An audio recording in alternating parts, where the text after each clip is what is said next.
Hello and welcome to a very special episode of HCS Pro Talk, your weekly Halo Esports podcast. It is our 343rd episode, one that we are calling The State of the HCS. For this show, we sit back down with Tashi, the Halo Esports and Viewership lead at Microsoft and 343 Industries, for a discussion around the state of the HCS as of June 2024.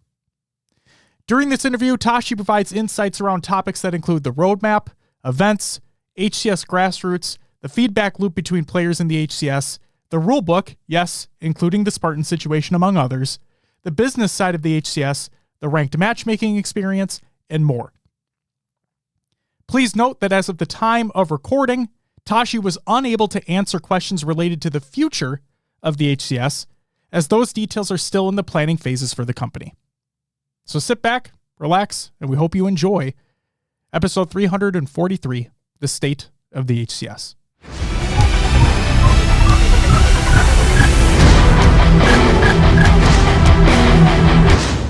What's up, ladies and gentlemen, and welcome back to HCS Pro Talk, your weekly Halo Esports podcast. This is episode 343. I already forgot what the date was. It's going to be for the week of June 9th, 2024. And the title of this week's episode, I'm already fucking up. The title of this week's episode is The State of the HCS. And if you can use your eyes, you will see that we have a very special guest with us. But before we get to him, because I'm going to let him wait, not like we've let him wait too long already. My name is Josh, aka JK Fire. This week I'm joined by the man in the Champions hoodie that is no longer available, Will, aka I, Mr. Mayhem. Will, how are you doing on this not Monday evening? I'm doing fine, man. But we do have Tashi here. How are you doing? It's you're the star of the show today. How are you doing, Tashi? I'm doing good. Thank you guys for having me. Happy 343 podcast. We were just reminiscing. I actually, I can't believe HCS is turning 10 this year, but also you guys 6.5 years running this podcast. That's insane. So congratulations to you guys. It's amazing. Appreciate it. Thank you. Thank you very much. And I think we're going to use this as an opportunity for one of our 2 or 3 times a year that we're able to do this, Will. You said that Tashi is with us, but it's actually Toshmeister is actually with us tonight. Forgot all about that. Oh, trust me, we don't forget around here. We don't forget around here. As soon as you started mentioning it, I was like, oh my God, I forgot. That's right. Okay, so here's how this is going to go for folks that are watching and or listening. This is going to be a quote unquote state of the HCS style show where we're going to be talking to Tashi about how things have gone over the past, the last time we had him on was episode 200. So if you want to get more of a deeper dive into who Tashi is, you can go ahead and watch or listen to that episode. Again, episode 200, we ask a lot more of a personalized questions, so on and so forth. We will have some at the tail end of this show for him as well. But again, this show is going to be mainly focused on the state of the HCS. So, Tashi, without further ado, let's talk about the roadmap. Let's do it. And specifically dates. So between the roadmap getting announced and the announcement of the Atlanta major dates, it had been, and this is the weirdest fucking, I don't know if this is ironic or not, but it had been 117 days. So. Not intentional. I would hope not. No, I promise you that. To ask it plainly and simply, what took so long? Are you able to provide some behind the scenes insight as to what the process is in planning and prepping for a major? Yeah. So I'd say there's 2 main factors that made it take so long. First is, with regards to like budgeting, and this is just across Microsoft, not even just 343, but Microsoft has fiscal calendars, and actually it's like July through June. So we're coming up on the next fiscal year. And usually budgets are given out right around that time frame, and for HCS, just with all the other things happening in the studio, obviously HCS is a priority, but there are many other bigger priorities, including all of the games. And we were just a little late to get our budget, and so it meant starting negotiations with partners, figuring out all the plans for the roadmap, what can actually be done, getting people on board if some people weren't on board, having to pivot to other things. So there's just a lot of work that we had a late start to getting to. So, which it can happen. I can say I think next year we're already in better shape. So it's not like a concern. This was like more so like a unique circumstance and a blip, but it's something we had to kind of work through and figure out. So we got a later start than we would have liked, but that's okay. And then because of that, we just had a harder time finding venues and picking the right one. And we're kind of a time crunch to get that all kind of sorted and locked, contracts locked, all of that. And there happened to be a last minute kind of change and pivot that we had to make because there was another event that we were trying to avoid that then moved into the dates that we were looking at. So we're like, okay, well, we need to move now. So there are other circumstances, but normally, this stuff still happens, but it happens way before things are even announced. And so no one ever realizes that there's all this like crazy drama that happens behind the scenes. And unfortunately, because we just ran later than normal this year, a lot of that became like, okay, Tashi, where's the info? What's going on? It's been, this many days. So, again, all this stuff is, I would say, pretty normal, but it all happens behind the scenes, kind of like movie magic. And this time it just like happened later. And so then it became like an issue and got public. So that's the reason.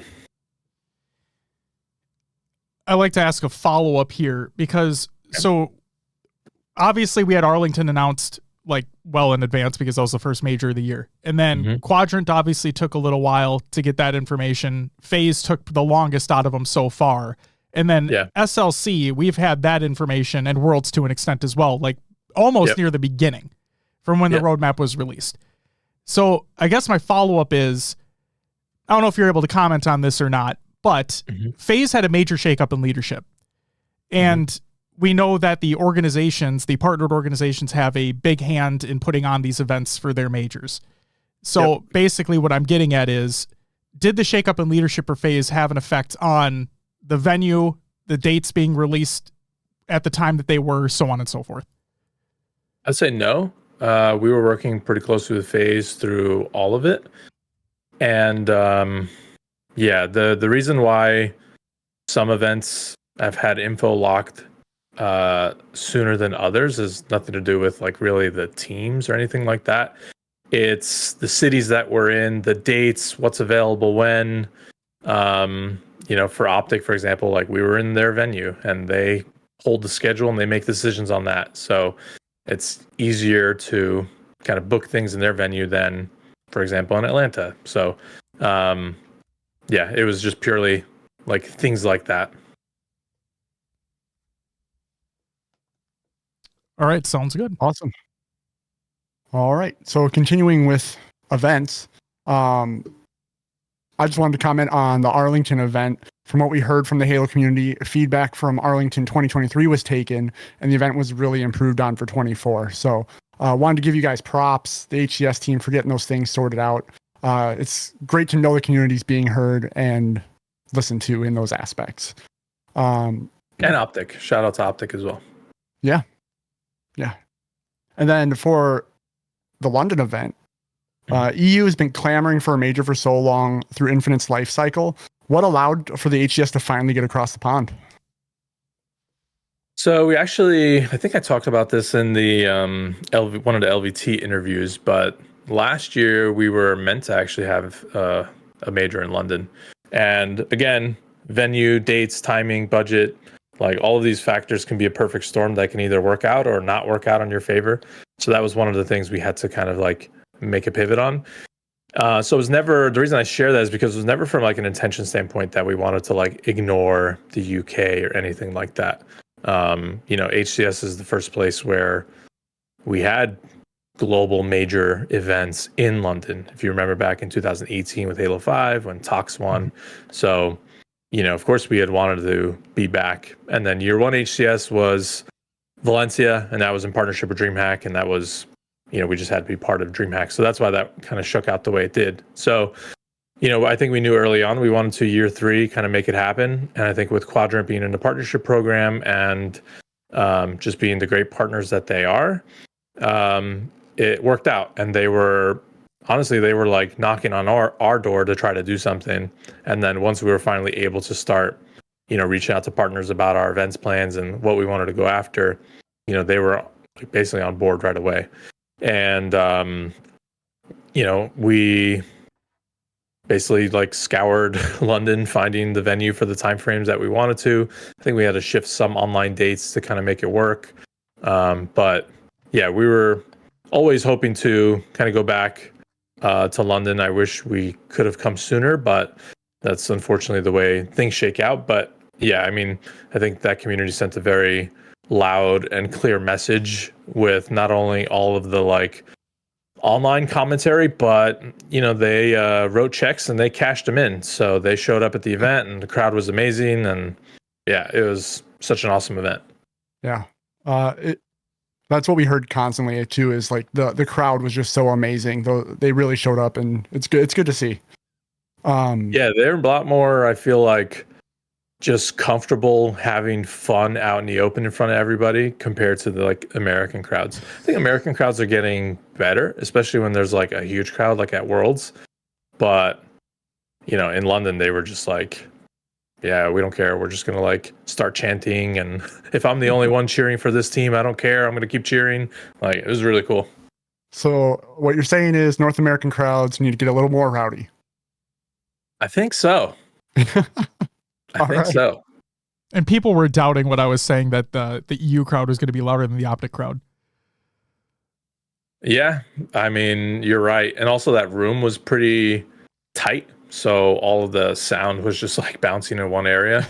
But also there were just more attendees than at the Optic event. Like that event was, at least in terms of attendees, probably like 30%, maybe 40% bigger than the Optic event.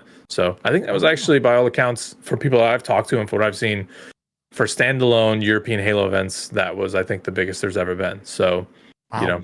Shout out to the community for showing up and honestly making it special. So big thanks to all of them. Incredible.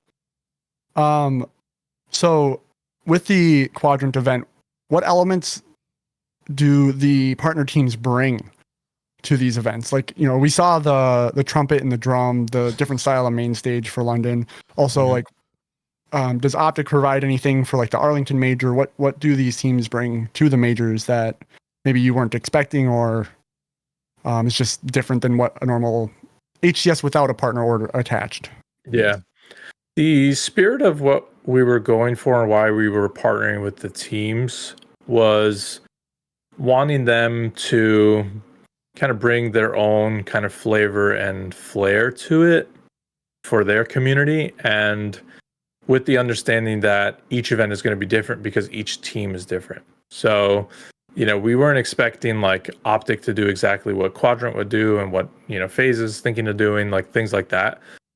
They each have their own brands, what resonates with them, what resonates with their audience. And so we want the teams to kind of like lean into that.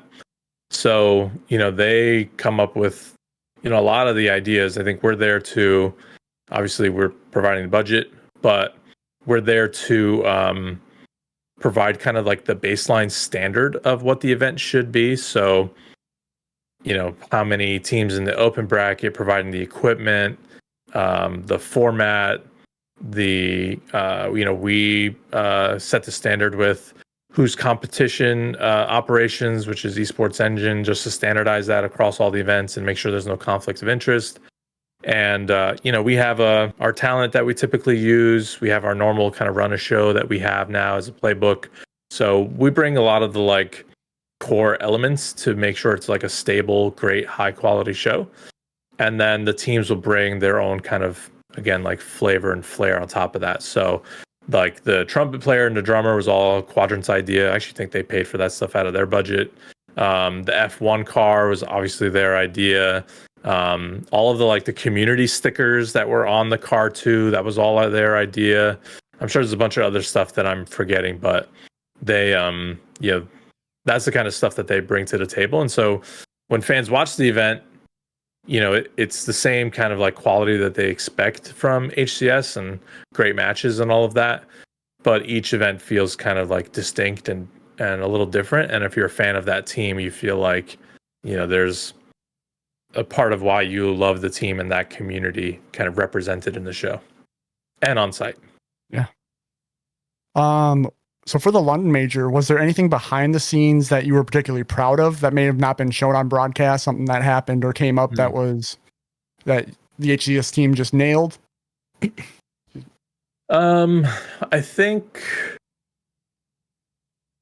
I guess I would say, we sold the first batch of tickets and they went in 4 minutes right away. And we did not expect that.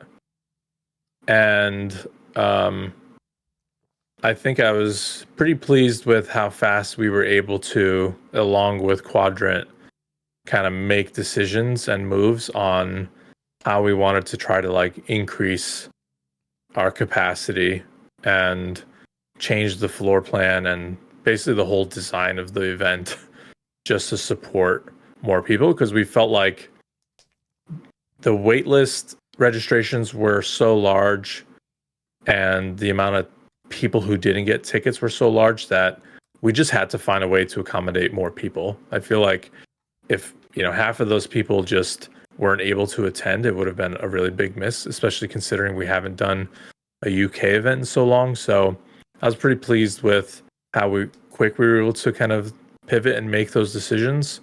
I think the end experience was a solid one. I think if we were to go back to the UK and do another London event, I think we would start from a baseline of expecting more people and then finding the venue or space within a venue that was better suited for, I think, a stronger experience. I think the 360 stage was awesome. I think that worked out. I think the viewing experience for, I think, most people was good. Other people, not so much. And, there's other little fine details that I can go on about. But I think so. We were able to hold everyone. It was a good experience. People are coming away just loving the event and excited about HCS and Halo and the matches. So overall, success and a big win. But I also can just get nitpicky about some of this stuff. We also get very nitpicky, so that it's okay for you to get nitpicky as well. Okay. A quick follow up for you, because I know a lot of people were doing some speculation online. Like they would look up the venue and be like, "Oh, it looks like the venue has this much seating capacity, so this is how many tickets were added." Blah blah blah. Are you able to say, do you know how many tickets were added from the first sellout period? I believe it was 500. So we started with 500 and we sold another 500 more. And then the rest were team passes, coaches, and things like that. So I think all in, we had around 1,500 people at the event. Wow. All right. And the fact you guys were able, because we all saw the announcements and the tweets and whatnot, and we were always like, oh my God, they sold out immediately. And then there's a whole bots, whatever. Just the fact that you guys were able to, like you said, make that announcement that came online that was like, hey, we understand the demand's there. We're going to do everything we can to move things around, make it work. We're going to get more tickets out there. Don't worry. Stay tuned. We'll get it done as soon as possible. And it sounds like you guys, to the best of your ability, nailed it. So good job to you and Quadrant and the HCS and EE teams for making that happen. So, yeah, no, I appreciate that. And I think for comparison, the older Gfinity events that we ran, they had seating capacity for 200 to 300 people, and then we had 32 teams. So you're talking almost triple the number of people that we had from those older events. So it's amazing. And it was, we were expecting to do more, but I don't think we were expecting to do as much. So big shout out to everyone again for coming out and making the event special. It was just really cool to see everyone having a great time and, again, just getting rowdy and enjoying the matches. Do you have a favorite part of the London Major, be it at the event, outside the event? I think probably the Quadrant was making a run Saturday night in the featured station area. And I think they had just come off the win against native on main stage for top 8, and then I think they played Proton for top 6. Yes.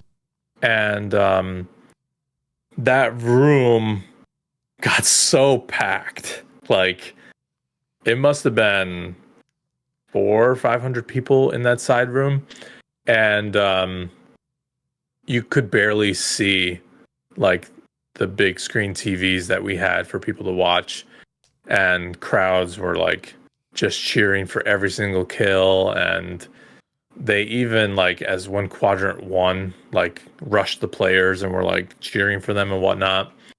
And then quadrant played SSG after, and they went up 2-0. And that room, if quadrant 3-0'd and got top 4 against SSG, that place would have crumbled to the earth. Like, the whole venue would have come down. It was so loud and hype in there. And then after SSG won, like, all the fans just gave a huge round of applause. Like, there was no like ill will or anything like that. Like, yeah, it was just really good. So that's probably my favorite moment. Nice. Yeah. And then last one for majors here. Do you think we'll ever see a major in Canada? Potentially. I know we've got some fans out there in Canada, but it's always tricky too, because, you know, we have so many different locations kind of pulling us, and we're trying to we're trying to balance the like expanding into new areas while also ensuring that we have results that we can kind of depend on.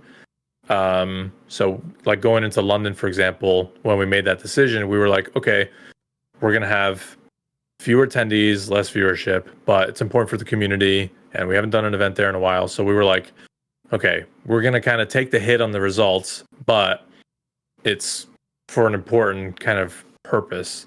And so I think for like Canada, for example, we'd probably take a similar approach, because yeah, it's still in North America, but it would probably be harder for most American players to kind of travel over. So there's give and takes. But yeah, I mean, never say never. But again, we just get pulled in a lot of different directions, because it's like, well, now people are expecting that we do another London event in the future. And then we have, you know, players from Mexico and fans from Mexico really upset at us for not doing events over there. And then we have players and fans in the northeast of the US who are upset at us. And then people in California, and, you know, the list goes on. It's like, I wish I could do an event every 2 weeks and every month and hit all these locations, but, you know, it's never easy. And I think now that we've kind of found success with the partner teams hosting them, I think we are going to probably lean into that, and whatever locations kind of make sense for them as well. You have people in Minnesota as well that are wanting one. So you're not wrong. Yeah. Oh my God.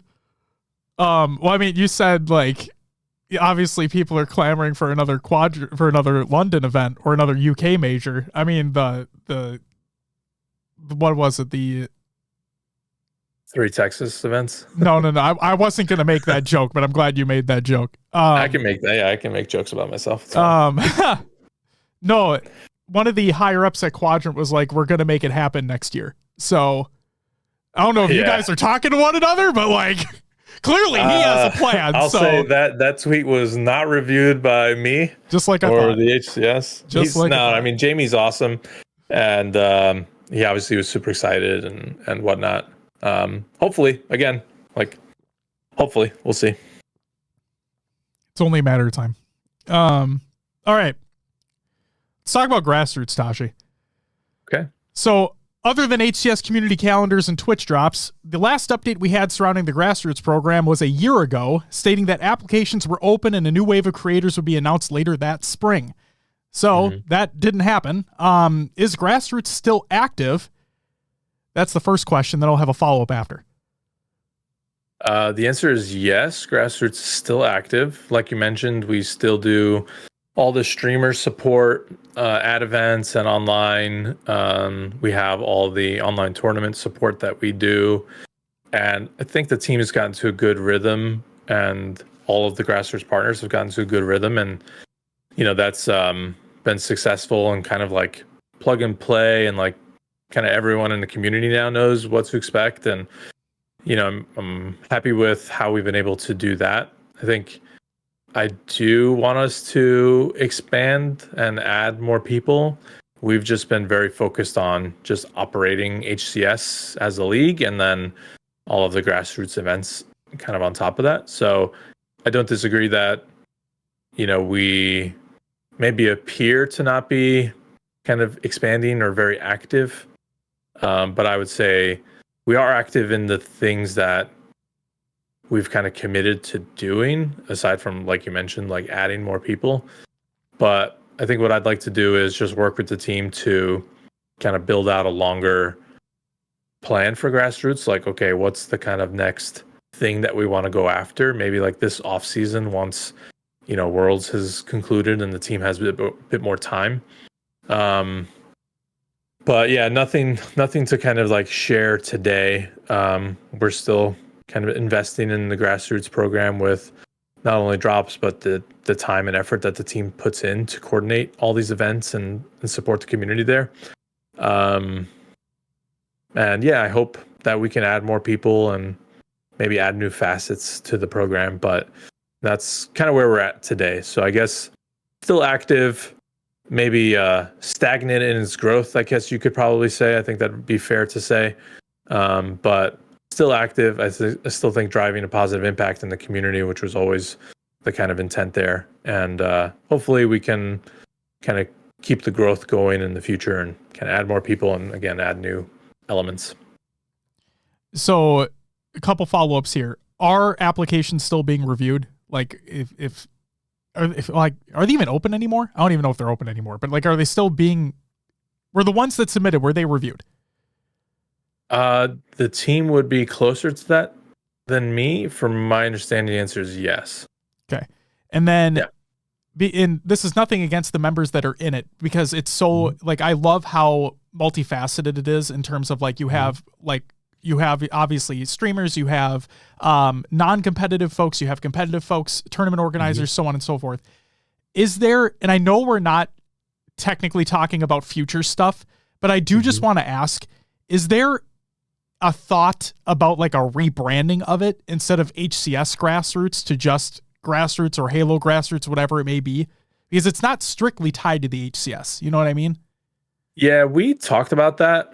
There was like an older dream, and it might be brought up again, that we would like expand Grassroots to be all parts of the Halo franchise, and we would rebrand it, and we would kind of co-own it with the community team, and it would just be this kind of bigger thing. But I think we shelved that idea once we were like in the final stages of launching Infinite, and we just got so busy with all that stuff, and we wanted to, again, just like take our time and do it right.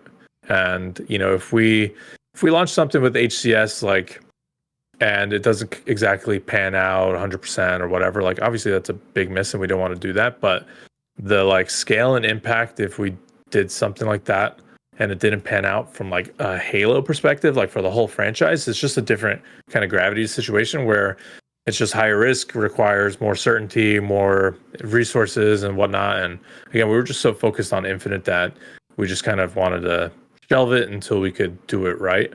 And then obviously we've just been busy with Infinite and HCS, and it unfortunately was not higher up on the priorities to a point where we were able to kind of pick it back, that idea back up. So I don't think it's like off the table permanently, but we feel like we have a good kind of brand and rhythm with HCS Grassroots, and the community kind of knows what it is, what it stands for, and how to kind of like interface with it, I guess.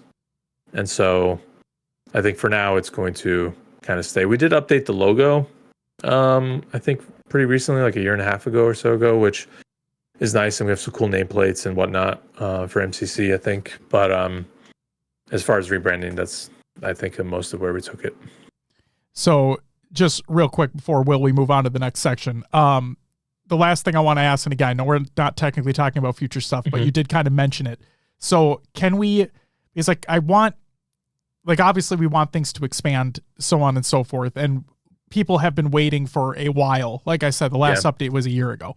So you had mentioned off season. Can we expect things to be taken a look further? Taking a look further, yes. Okay. I can't commit right now, like what's going to change and grow and how, but take a look for sure. Perfect. Thank you. All right. Next up, we kind of have the player and HCS, like the feedback loop, right? Is there, or what is the process for gathering feedback from pro players within the scene? We kind of heard different sides of the story, just kind of wondering what you guys have going on with that right now from HCS. Yeah, right now we have Richie, who's HCS competition coordinator. He's also directly managing the ranked experience. And then we have Wes Clutch, who is the head of the competitive insights team.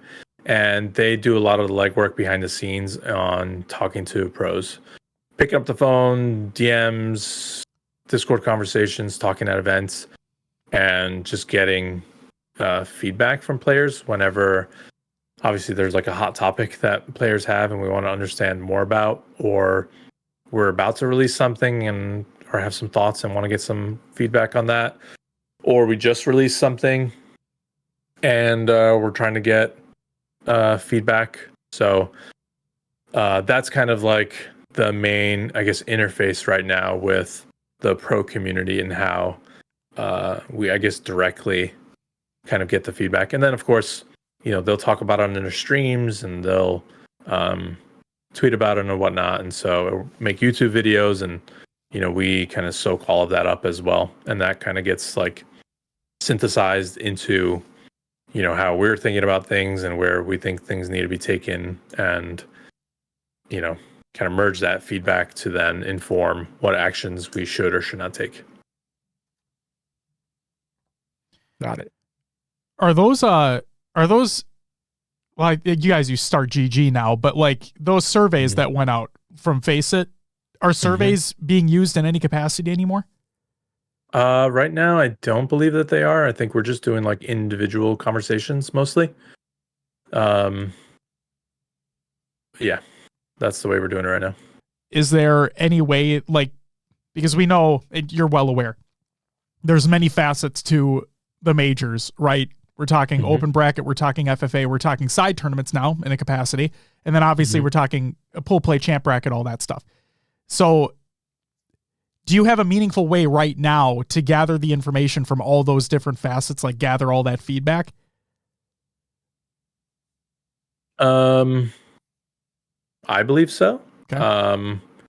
I don't think there are many blind spots that we have right now, but that doesn't always translate into changes that can be made or made soon or anything like that. So I think generally we've, done a pretty good job of addressing the feedback that we can. I think we could probably do a better job communicating about the feedback that we can't change. And a lot of times I think we spend a lot of time trying to figure out what we can do, and then we miss the communication loop once we like decide we can't do anything, or it just like drags on too long to a point where the community's like, hey, are you guys listening at all? So I don't think we have kind of too many blind spots. Where I'd say pretty boots on the ground, talking to players and the community and fans at events.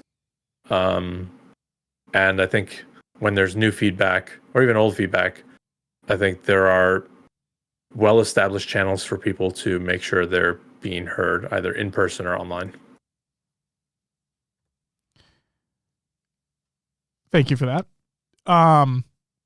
Based on what's been said by pro players, not obviously all, because we're not talking to literally all of them, but based on what's been said by some, maps are not being tested by current pro players competing in the game. Why is this?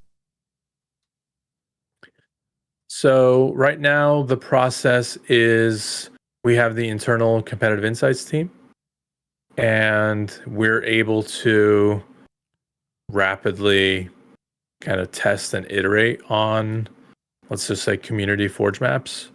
I think a lot more organized and a lot more quickly than we could with pros, like pros out in the actually competing. And I think at a point where we're trying to prioritize speed and getting things out, it lets us kind of just move at a quicker pace. In our experience in the past, it's been kind of a mixed bag. Some pros are very, hey, I'm willing to test every night. You need me to on, like I'm here. Other pros are indifferent. You know, others are, hey, my job is to compete, not to like do your guys' job and test. And then some, I think justifiably so, are just disenfranchised. They're like, hey, I give feedback and then I don't know what you guys do with the feedback. So I'm just like, don't want to participate in this process. And I think, yeah, I mean, I'm not going to sit here and say like everything we do is just perfect and lands and we wouldn't benefit from getting more kind of eyeballs and playtime from others. And we're noodling on ways to maybe use like the combat workshop idea and playlist idea to see if we can start just getting further ahead of potential content so that, you know, we're not just in like, go, gotta ship this map so that we can get it into HCS. But, you know, if we're starting to like test maps months and months out, then I think it'd be cool to use the combat workshop, and it's been talked about internally. So, yeah, that's why we, I guess, haven't to this point. We're not, you know, opposed or like philosophically against it, but I think we have a really strong group of guys internally who have been just great at playtesting and giving good feedback and kind of iterating on things. And I think, yeah, again, we're not perfect and we don't nail it, you know, 100% of the time. But I think competitively speaking, Infinite out of the box has been, I think, great. And I think the results are kind of speak to that. You mentioned that not everything may land. So I want to ask that question. So some of these questions that we have throughout this are from the community as well. This is one of them. What was something that you thought would land but didn't? For example, a map that wasn't received well or a mode that didn't end up working as intended. Talking competitively speaking, we have like Oddball in Halo 5 as an example in its first iteration, and then Extraction in Halo Infinite. Yeah, Extraction is the one that comes to mind. I mean, I don't think we thought it was going to be like just a home run slam dunk, like, but I think especially because it needed some extra work after it originally launched with Season 5, which we did do that extra work. I think we were hoping that extra work would like seal up most of the concerns, and it just didn't. And you know, I don't want to also just like speak for everyone, because we were definitely like a lot of the feedback that the pros called out was also represented internally. And you know, it's not like we were just like blindsided by it, but I guess speaking for myself, I thought based on what I was like seeing and hearing, it was gonna, and there was enough hunger for new content that it was gonna like get over the hump, and then we could like refine it throughout this year. And it was just pretty clear that players were like, it's like, nah, this isn't it. So we're like, okay, let's remove it, and you know, we'll try to revisit it later. So you won't see it this year in HCS, and we'll see. Hopefully it could come back in the future with kind of all the needed changes. But yeah, I'd say that was one that was like, I guess I wasn't just like, oh man, this is gonna like 100%, everyone's gonna love it. And then I was like, wait, what? But it was one I was like, I guess, hopeful that it was going to land. So you mentioned Extraction and whatnot, and like the removal of it. We had Stronghold Solitude removed as well from the competitive rotation. What does that process look like from the like, for example, from the outside looking in, right? You have, we have it at the LAN, you have it at the major, and we see a blowout happen on stage. Obviously, Mm-hmm. blowouts have been happening consistently throughout that map mode game combo, whatever. But so we see that blowout happen, and then almost, I'm not going to say immediately, but almost right after that event, we get the Waypoint article. Hey, this is being removed for the competitive rotation. I assume that it's not, oh, that singular blowout happened, it's being removed now. What's the process that goes into determining, like, okay, we have enough feedback at this point to be like, we should really consider taking this out at this time? Yeah, so, we keep an eye on scrims and matchmaking data, and, we have a weekly review where we look at the balance between one team versus another on every map and mode combination. We look at things like quit rates. We look at blowout rates. Like, we just track all this stuff on a weekly basis. And that one had, gone. It was definitely worse than the others. So we had a strong signal about that one. And then I think at the major, it had proved to be basically what we were seeing all along. And coming out of that, we just wanted to make a really swift decision and not leave players, uneasy or unsure about what's in and what's out. I think that's one of the things we try to make sure we do is, like, pros are not in situations where they're like, should we even be scrimming on this? Like, is this going to even be around? Like, we try to make, like, firm and clear decisions. So, even if players initially are just like, oh man, I'm not a huge fan of this, or, another game type I have to practice for, at least they know in their heads, like, okay, it's in. And when we say it's in, it's in. And when we say it's out, it's out. And there's not like, I think in the past we've done like, we're exploring this and it's partially in, and then we're going to decide later. And then we get mixed feedback from pros because some are scrimming, some are not. And it's no fault of their own, but we've just been like wishy-washy. And I think we had qualifiers coming up. And after this, we were just like, hey, we've made a decision. Let's just like announce the decision. So then like players scrimming and practicing, like they don't have to wonder, and it's just like, we've made a clean and cut decision. Here it is. And it's just done, So in terms of like overall process, I mean, we look at the overall balance of the rotation, how many Slayer maps are there, how many maps there are for the different modes, ASIMs versus sims, and just trying to keep an overall kind of healthy balance there.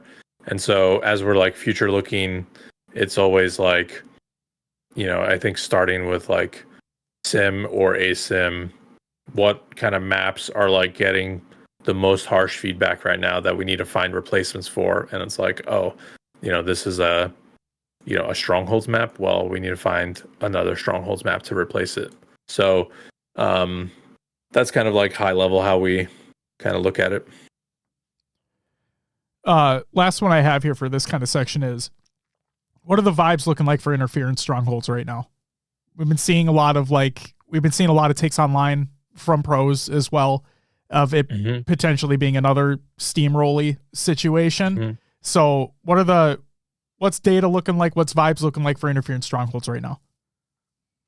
So overall, it's still, I think, a higher blowout rate than I think players obviously would like. There's definitely some snowballiness that they've called out, and I'd say we would agree.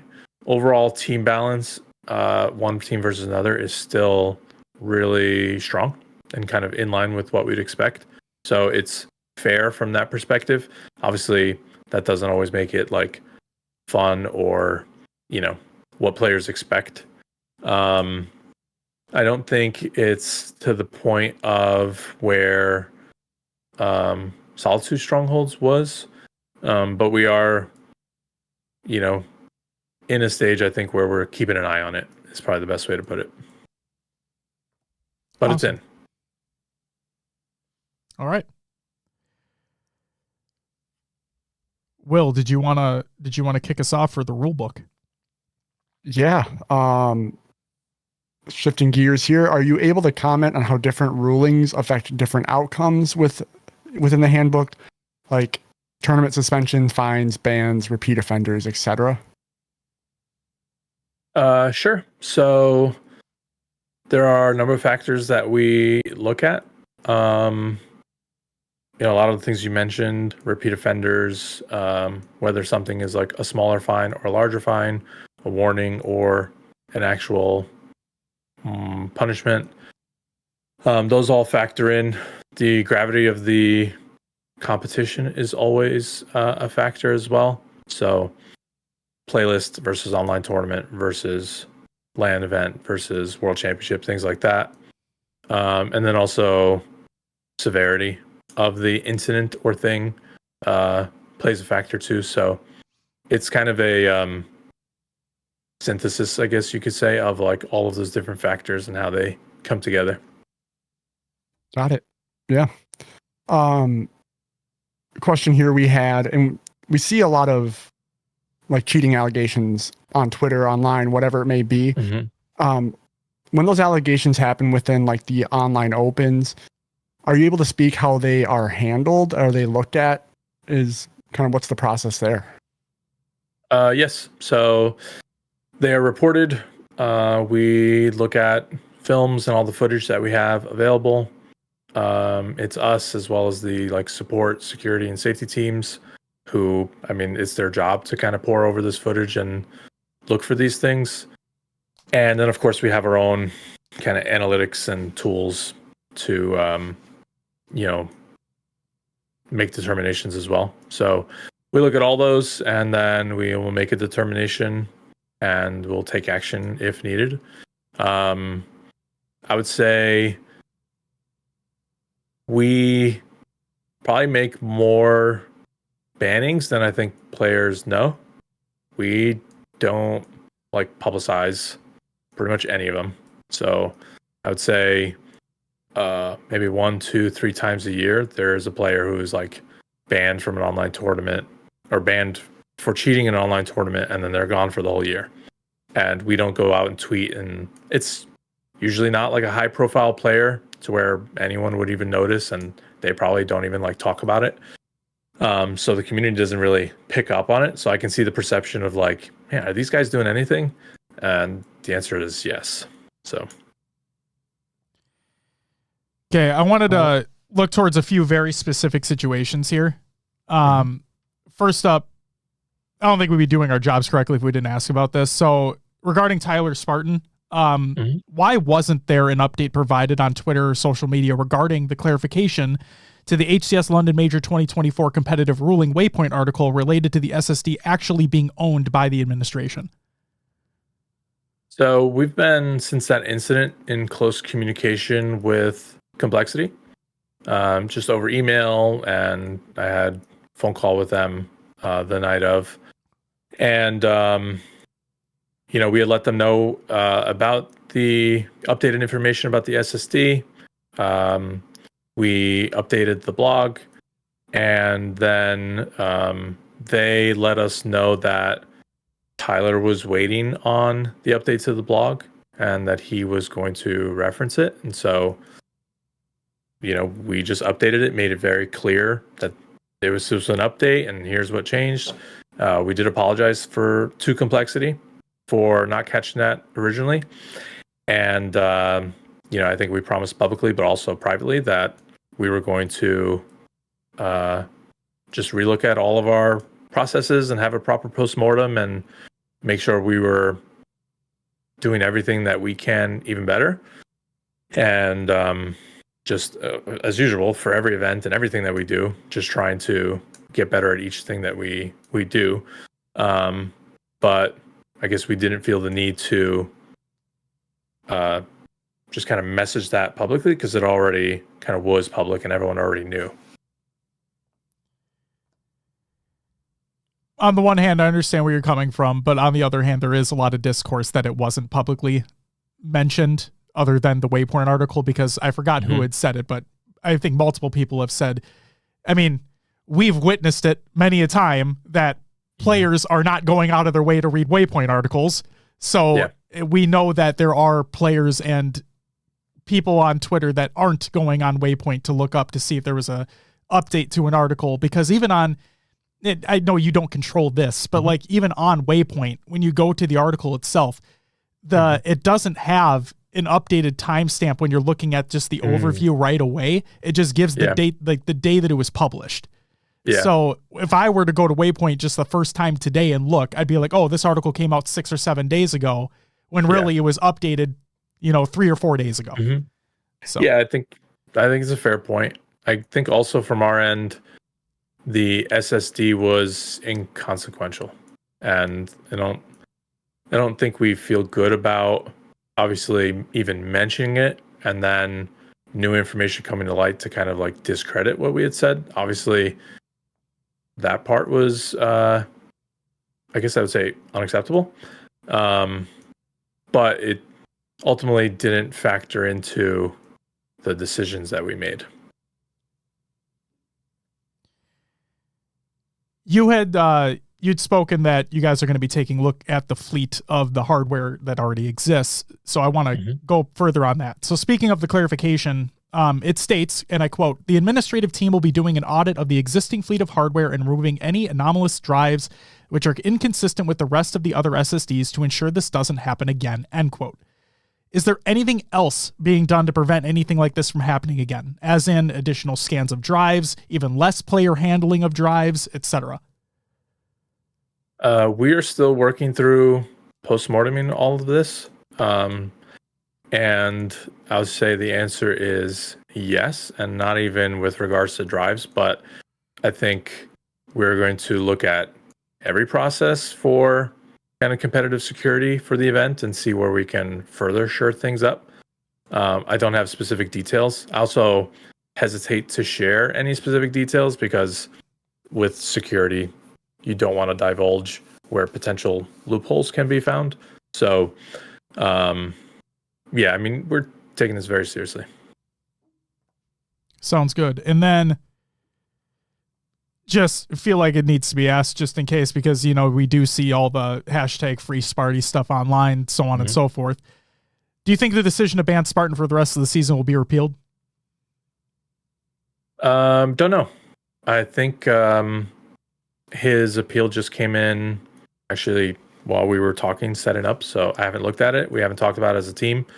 So we're going to keep an open mind, review everything just like we would with anybody. The thing I'll say is like, all of this was like a loss for everybody.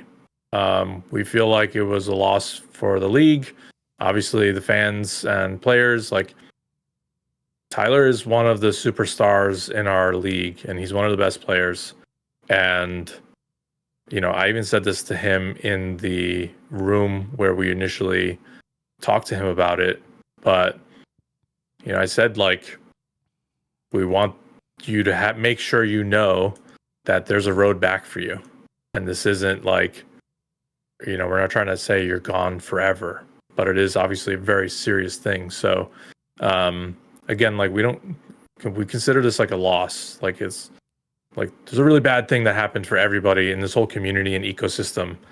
And, the fact that he's not going to be competing for the rest of the season, like that's also not good for HCS. You know what I mean? So there was no, joy or pleasure or anything like this. It was just, we just kind of had to do what we had to do. So, yeah, obviously just a really bad situation for everybody involved. Like nobody wanted this. Absolutely.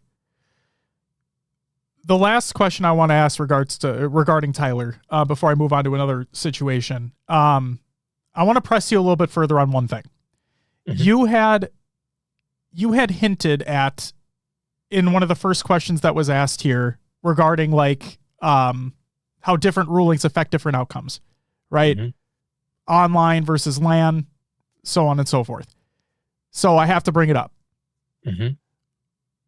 Royal 2, that geofiltering situation or whatever you want to call it, and he was suspended from playing in one LAN.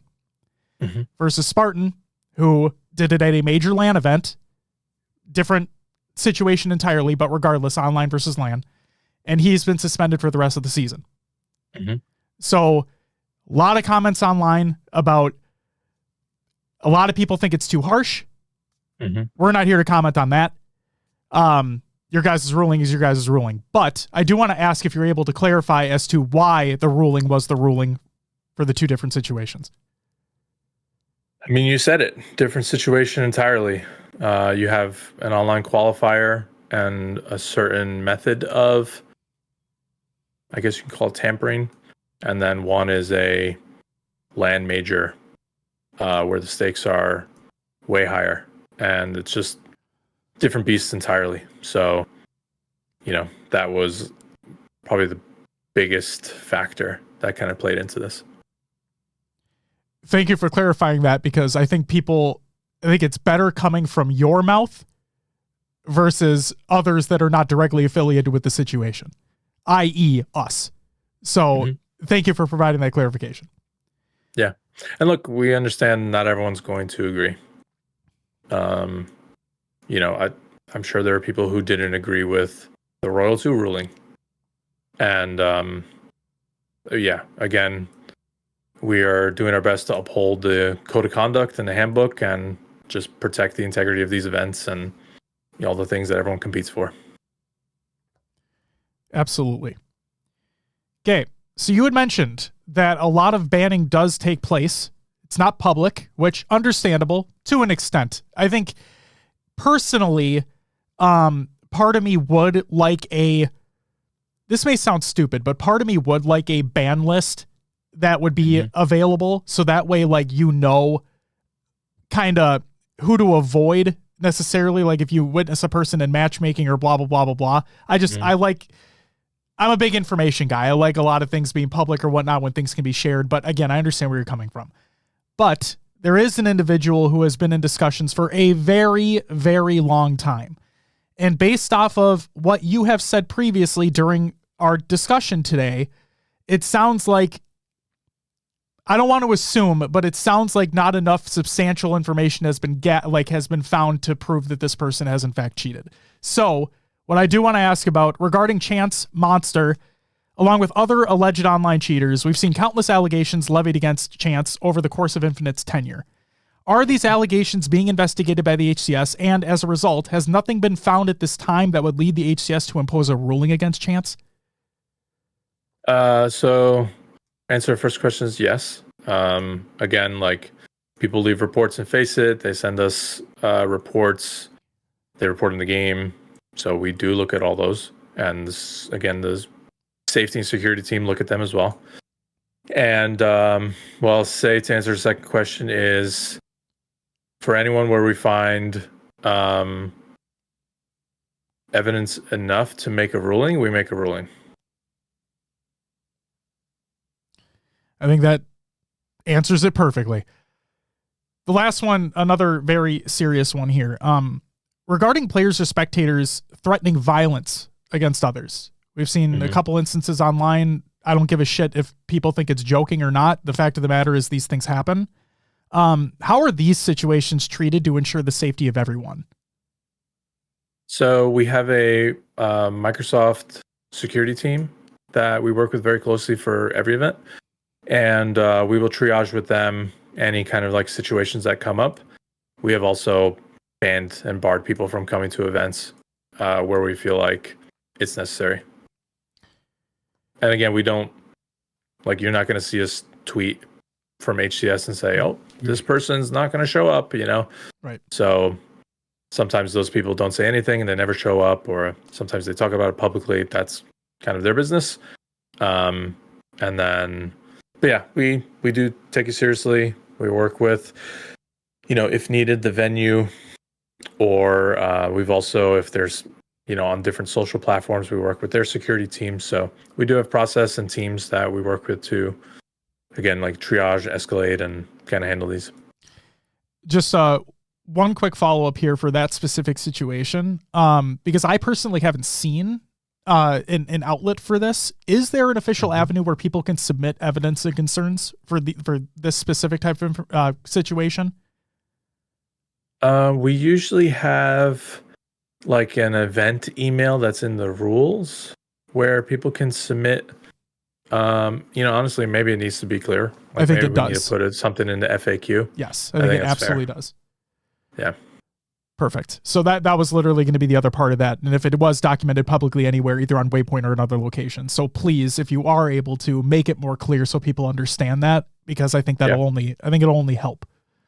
Let me just send a note right now, if that's okay. It's hey, No, you go for it. Yeah, we're on your time right now. Take as much time as you need. No, you're good.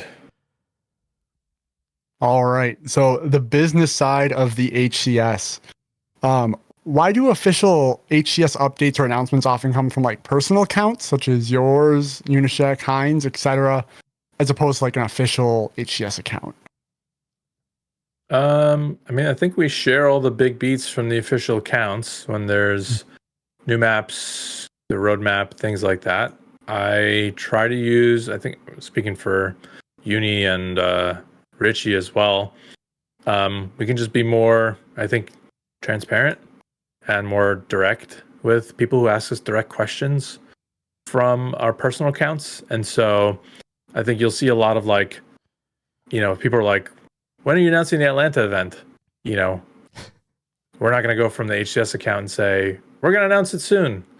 I'll respond to that person, or I'll just like quote tweet it with just an update for those who are most kind of interested and curious. And then when we announce big stuff, it comes from the big accounts, and then we'll like double down on that. So like, if we announce the roadmap, it'll come for HCS and Halo, and then I'll quote tweet it, and we'll all quote tweet it and say, well, we're so excited for the new roadmap and stuff. So for us, it's more about being more transparent from our personal and just being able to kind of like nimbly answer questions on the go. It's not like trying to hide or tank anything. Yeah. May I ask a quick follow-up, Will? Go for it, Josh. Okay, so just specific, I know this is a very specific situation, but I have been adamant that I have wanted, Destiny the game has obviously their mainline Twitter account, obviously, and they run Destiny. It is what it is. But they also have like a Destiny dev Twitter account. Team. Yeah, exactly, right? Yeah. So basically what I'm getting at, and again, this is a very specific situation, but I use it as an example because I think it'd be a good example. The Atlanta dates, right? And I believe you had quote tweeted something. I don't have it here, and I should have, me doing my research. But I believe you had said, like, we're working on it. We're trying to get it to you as soon as possible, so on and so forth, blah, blah, blah. In my opinion, because of how many people were clamoring for the Atlanta information, and not everybody's going to follow you on Twitter. No offense to you. Everybody should follow you on Twitter. No, but it's okay. But like, just for something that big, because it is a major, just having something come from either the official HCS account or having like an HCS updates Twitter account, and just have it being like, we do hear your feedback. We understand this is what we're working on right now. We don't have an official announcement on dates yet, but they are being worked on. Expect something in the future, blah, blah, blah. Just something to that effect, to be like, we have a source of truth, a singular line of communication. So like, I'm on Twitter all day. I gather information from multiple different sources for the show every week. You, Heinz, Div, Uni, like so on and so forth, official accounts, whatever. But just having that singular source of truth would just, in my opinion, go in such a far way, especially for those types of situations. Yeah, I think what we typically do, I guess, if we feel like it's like the way it should be worded and talked about should come from our personal accounts, but we still want or still need it to get it far wide, then like it'll get like retweeted by HCS.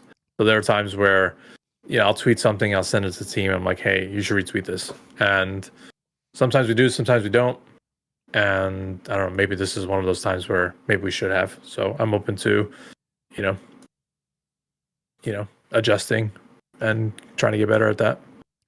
I don't see you writing a note down for this. So Josh,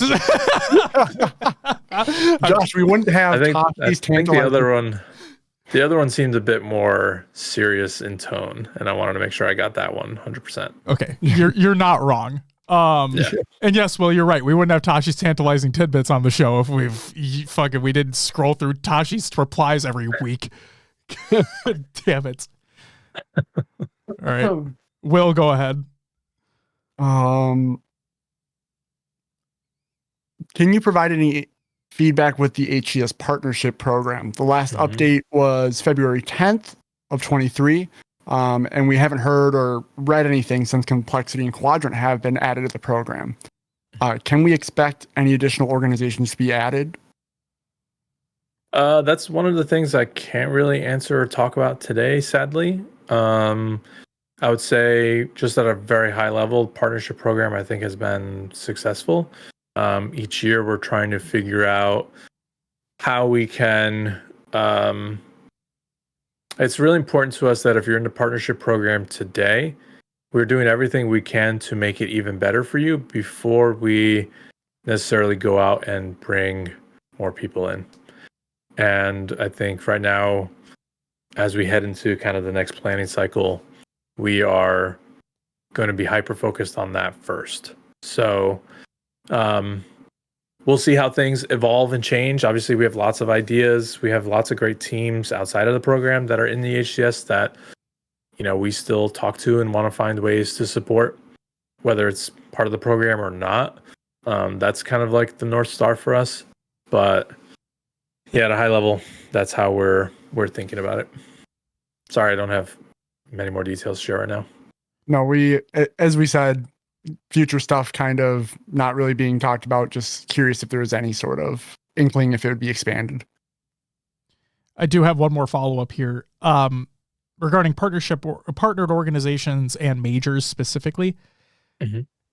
Merch booths. It's been a, big thing. A lot of people like to buy merch. I love to buy merch. And so basically what I'm wondering is, and I don't know if you can speak to this, but at Arlington, both last year and this year, did not have partnered organization booths that were there. Straight Rippin' was at Arlington this year. Great. Love to see that. That's amazing. And unfortunately they weren't able to make it to London, but that's besides the point. And then obviously I'm not gonna, put a lot of shade on the London event because I understand how difficult it is for things to be shipped back and forth. I completely understand that. Hence why Quadrant isn't in the US for those events besides Worlds last year. Yeah. But basically what I'm wondering is, from a partnered organization standpoint, if you that are in the partnership program, is there emphasis by the HCS to nudge them to have booths at majors? Is there a reason why we're not seeing these more consistently at majors? So I'll tell you the specific term. So teams are indeed required to have a booth. I think it's at least one. The teams are able to exchange that in, however, for some sort of larger digital fan activation.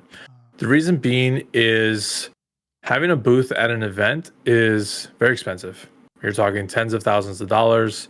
You might not make that money back, and thinking a lot of times the teams don't.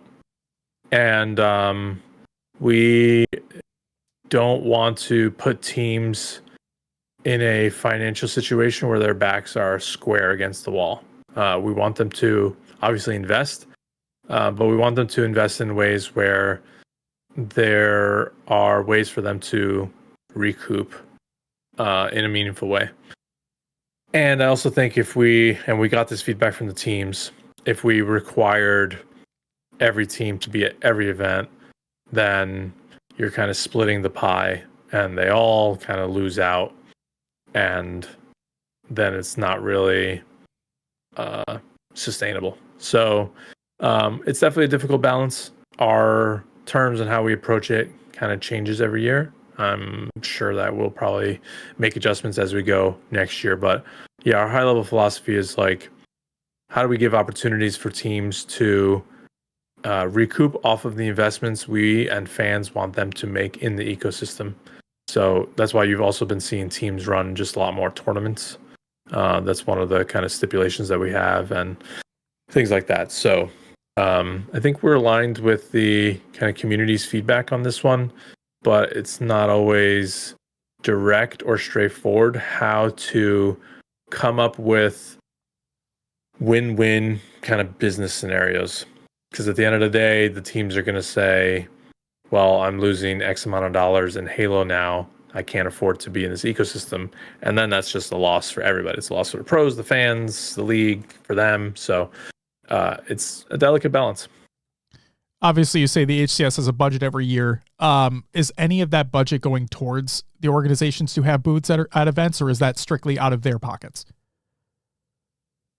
That is out of their pockets, though we don't charge them for floor space like sponsors do. So, and we let teams also include their sponsors at our events, and we don't charge them for that. So there are probably more so than you'd find in most other leagues, honestly. There are a lot of good kind of benefits to being in the HCS if teams properly take advantage of it. Awesome. Thank you for the clarifying questions. Yeah. Will, go for it. Let's see here. I accidentally scrolled. Scrolled up, starting from the top again. Yeah, let's just start this over. No. Coatings. Will we ever get animated coatings within Infinite, like Gears of War, Call of Duty, Fortnite? You know, you see stuff moving on the armor, on the weapon skins. I asked you this before, Tashi. I'm probably going to give the same answer. Probably. Yeah, I guess first, this is not my area where my team works, so I actually don't know exactly all that's being cooked by that team. But yeah, I guess they're always looking for better ways to offer customization to players. And I think actually they've done a really awesome job. I'll say like making improvements, which is probably the nice way to put it, since launch for Infinite's customization. Yeah. But yeah, there's a dedicated and like really passionate team that's kind of doing everything they can. So I honestly don't know what's in their pipeline right now. All right. We've been seeing the partnered organization kill effects on weapons from players such as Lucid, among others. While we know you probably want to keep the announcement close to the chest, are we able to get like any sort of time frames when we're going to see these announced for purchasing game? Nothing I can share today, but they look pretty cool, don't they? We want to give you our money. That's what we're saying. They're making it really hard, Tashi. Goddamn. Yes. Don't worry. There will be a time where you can give us and the teams your money. Yeah, there's a lot more content on the way. Awesome. I know you had mentioned this previous interview. Your viewership goals for HCS, are those still being attained? I'm happy to say that they are. Awesome.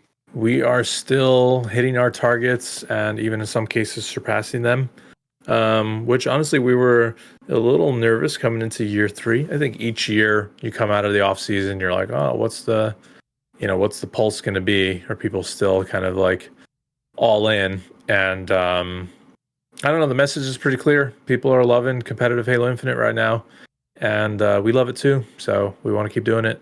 But yeah, in terms of viewership, I think we are surpassing our targets. We knew for London we were going to have a lot less, so we lowered our targets, and we still surpassed them. So yeah, we're overall on the viewership side pretty happy where things are at right now. Incredible. That's awesome. Awesome to hear. Yeah, thanks everyone for watching. Yeah, keep tuning in, please.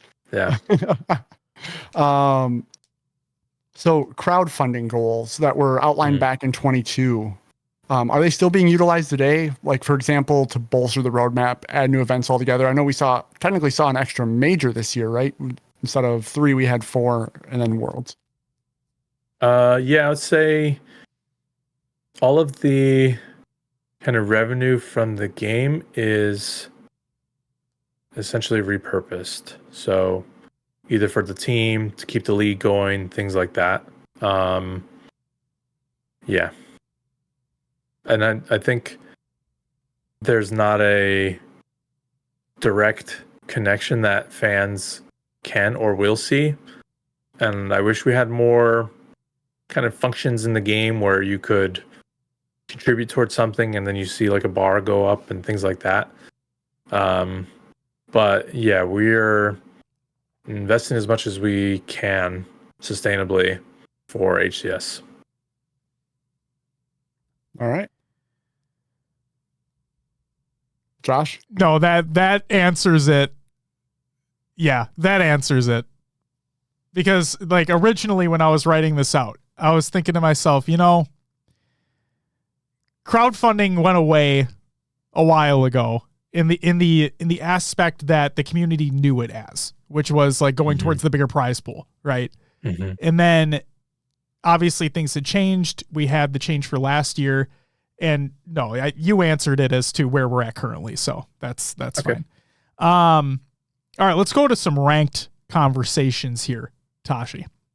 Let's do it. First up, I know we're not talking about future shit, but I'm going to ask anyway because everyone's asking about it. Is champion rank still being worked on for Infinite? Champion rank is... So I think the team internally still would like to get to it. We know that we've promised it.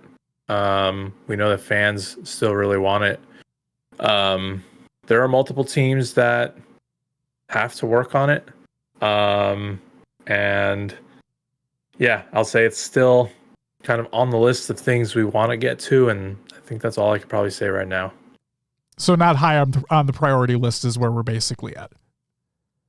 I mean, it's hard to say because it's all relative, and different things on the list require different resources and teams and time to go after. So it's like, it's hard to make like a hard statement like that. But yeah, I guess the team has other focuses right now. All right.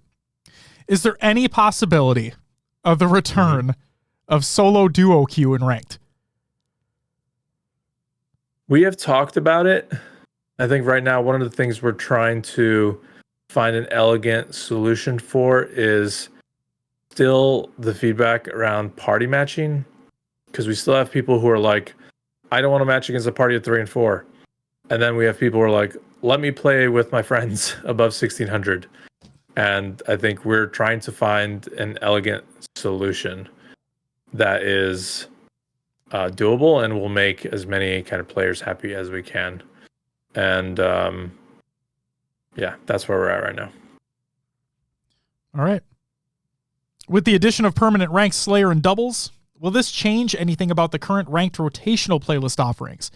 Like now that those, Slayer and doubles, won't be included within the rotation, are there plans for a couple new or returning ones like ranked FFA to take their place in the rotation?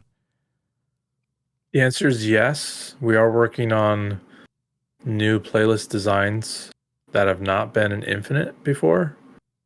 Ranked FFA, we brought back, I think, for Worlds as like a qualifier where 2 fans could earn a trip. And that was really cool. And we actually saw more players play than what we had in prior FFA. TBD on if we will bring that back. Sadly, because I loved FFA historically, competitively, it just is played by so few people. And it's just a bad matchmaking experience. And it's a lot of time and real estate to take up when things like doubles or SWAT or Slayer are just frankly outclassing it in terms of performance. So I know there's like a super hardcore FFA community, and I know we still host the $5,000 FFAs at all our majors. Those will continue. We know for this like core type community, it's important. And, we're going to continue that. But for the playlist, it just has slightly different goals from HCS, and we need to kind of maintain, as best as a healthy ranked population as we can. And unfortunately, ranked FFA, and there were others that we also removed from the rotation early last year. But I think that's one that I don't think will be coming back outside of special one-offs like we did for Worlds qualifier. I respect and appreciate the answer. I just want the records to show that Tashi called it SWAT and not Tactical Slayer. Therefore, it forever and always will remain SWAT. Thank you. That's just... I'm a Halo 2 kid. I mean, literally anything other than Infinite had it as SWAT, so I don't... Yeah. You know what I mean? Yeah. All right. That out of the way. Over the past recent updates for Halo Infinite, there have been, quote, experimental tunings, unquote, taking place within Ranked. In a response to a tweet on May 7th, you stated, quote, don't want to go into details just yet in case it skews feedback, but we'll talk about it once we have a clear signal on the experiment's performance either way, end quote. Are you able to provide any insight at this time as to what the tunings are actually for? Not in detail, which I know is going to piss people off. But we will do a proper blog that's like, here's what we tried, here's what we saw, here's what we're doing. At a high level, what we're, I think, obviously trying to do, but maybe it's not obvious, so I'll make it obvious. We're trying to improve the player experience, and it had the potential and has the potential to come at the cost of time to match. And so we're trying to strike a balance between, again, having better quality matches, of course, in terms of skill and ping, while not having people just wait forever to find a match. And, you know, we've made different tunings at different times, and so it just helps us kind of like observe the data in a way that's not really tainted or biased by players knowing exactly what we're doing and when. But yeah, that's at a high level what we're trying to do. So we're trying to just improve the experience. Guess we'll just have to wait and see on that blog post whenever that comes out. Have you guys noticed an improvement in your experience, Ranked Arena? Will? Ooh. So you can say no. It'd be nice to know what we're looking for. I'm like going back because for me, like we're Minnesota boys, Central. I play with a lot of East Coast people. Yep. Yep. So I've noticed like when my ping's in the 20s and 30s, like I feel pretty good, but if it gets higher than that, yeah, gets a little iffy for me. I don't know if the ping is essentially, but I would say it's been okay. It's been decent. I guess that's where. So it sounds I'm not seeing anything fluctuating too higher than I did before. Got it. Including search times. Search times have been a little bit longer. Okay. But not egregious. Right. Yeah. It's good feedback. And sorry, now I'm asking the questions. Go for it. What time do you typically play? Central time, I would say usually like 4:30 to 6:30 would be a range. Okay. And then it could be if there's another session, probably 8 to 10-ish, 8 to 11-ish central. Yeah. Just a little dinner break. Get back on. PM. Yeah, by the way. And then weekends or weekdays or both? Both. Okay. I appreciate it. Yeah, I think that's another thing we're trying to balance is like we can look at the data, but the data doesn't tell the whole story. And so I'm trying to just like get as many kind of anecdotes as I can as well about what's happening so that we can go look in the data to like validate it or invalidate it and make decisions. So it's a tricky balance. I'm sure. Yeah. Well, that's all I got for Ranked. All right, let's jump into just Halo and occupation questions.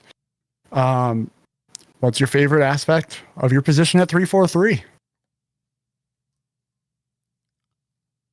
My goal is always to have the biggest impact that I can on the franchise. That's my North Star. And I feel like I'm able to do that at the studio.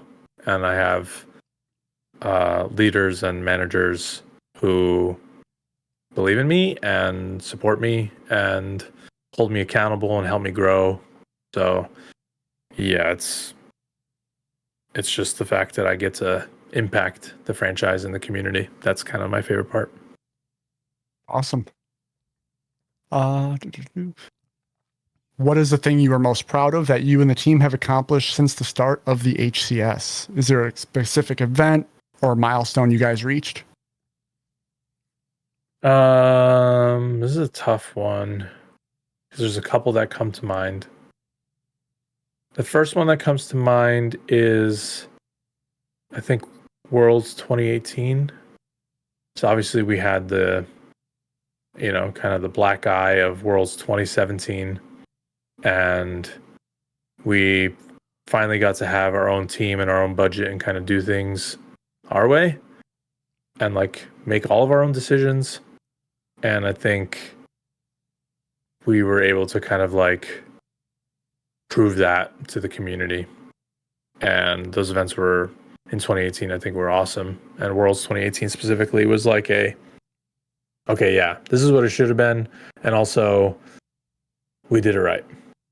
And then I think honestly, the next is probably just the launch of Infinite and like Raleigh and all of those like online tournaments. Like for Infinite to launch competitively, I think as sound as it was from a gameplay perspective, for us to have the team skins in the game, the ranked playlist live, the online tournaments and broadcast globally the first weekend, and then a giant major like within the first month.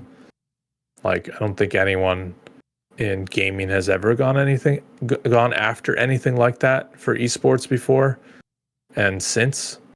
And we bit off a huge chunk and just kind of like went for it.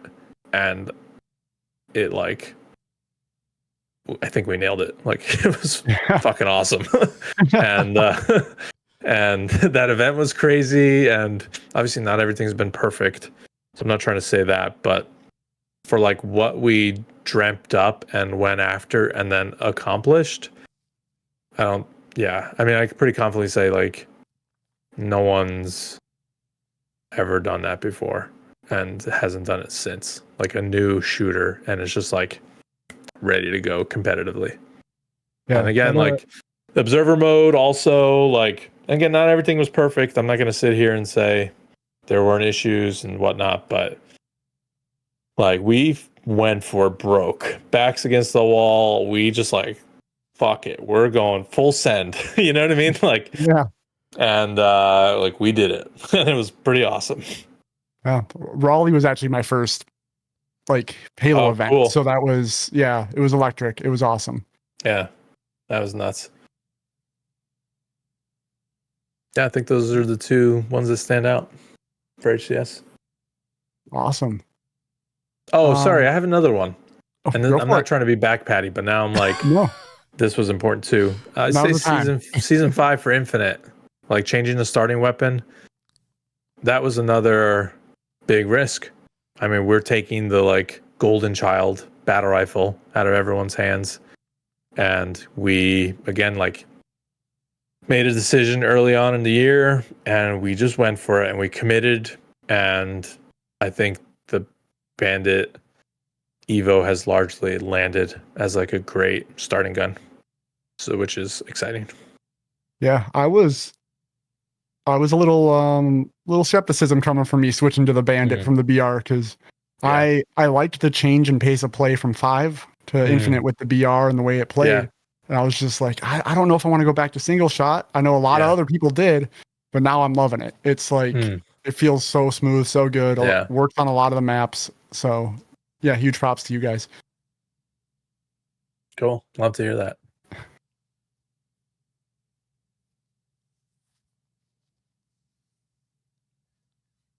What are you most looking forward to when it comes to the future of Halo and by extension the HCS? If you can share anything.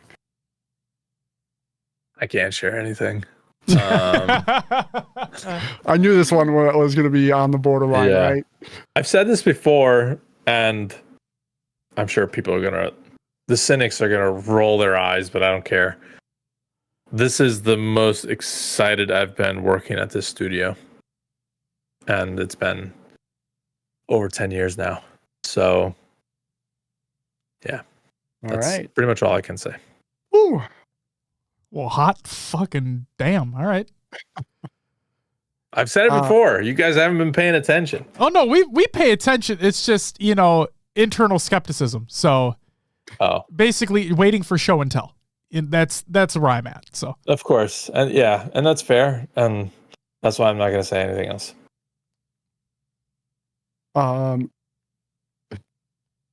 Is there any former Halo weapons you'd like to see return to Infinite that hasn't already? If I could snap my fingers and add 3 guns to Infinite competitive in order, it would be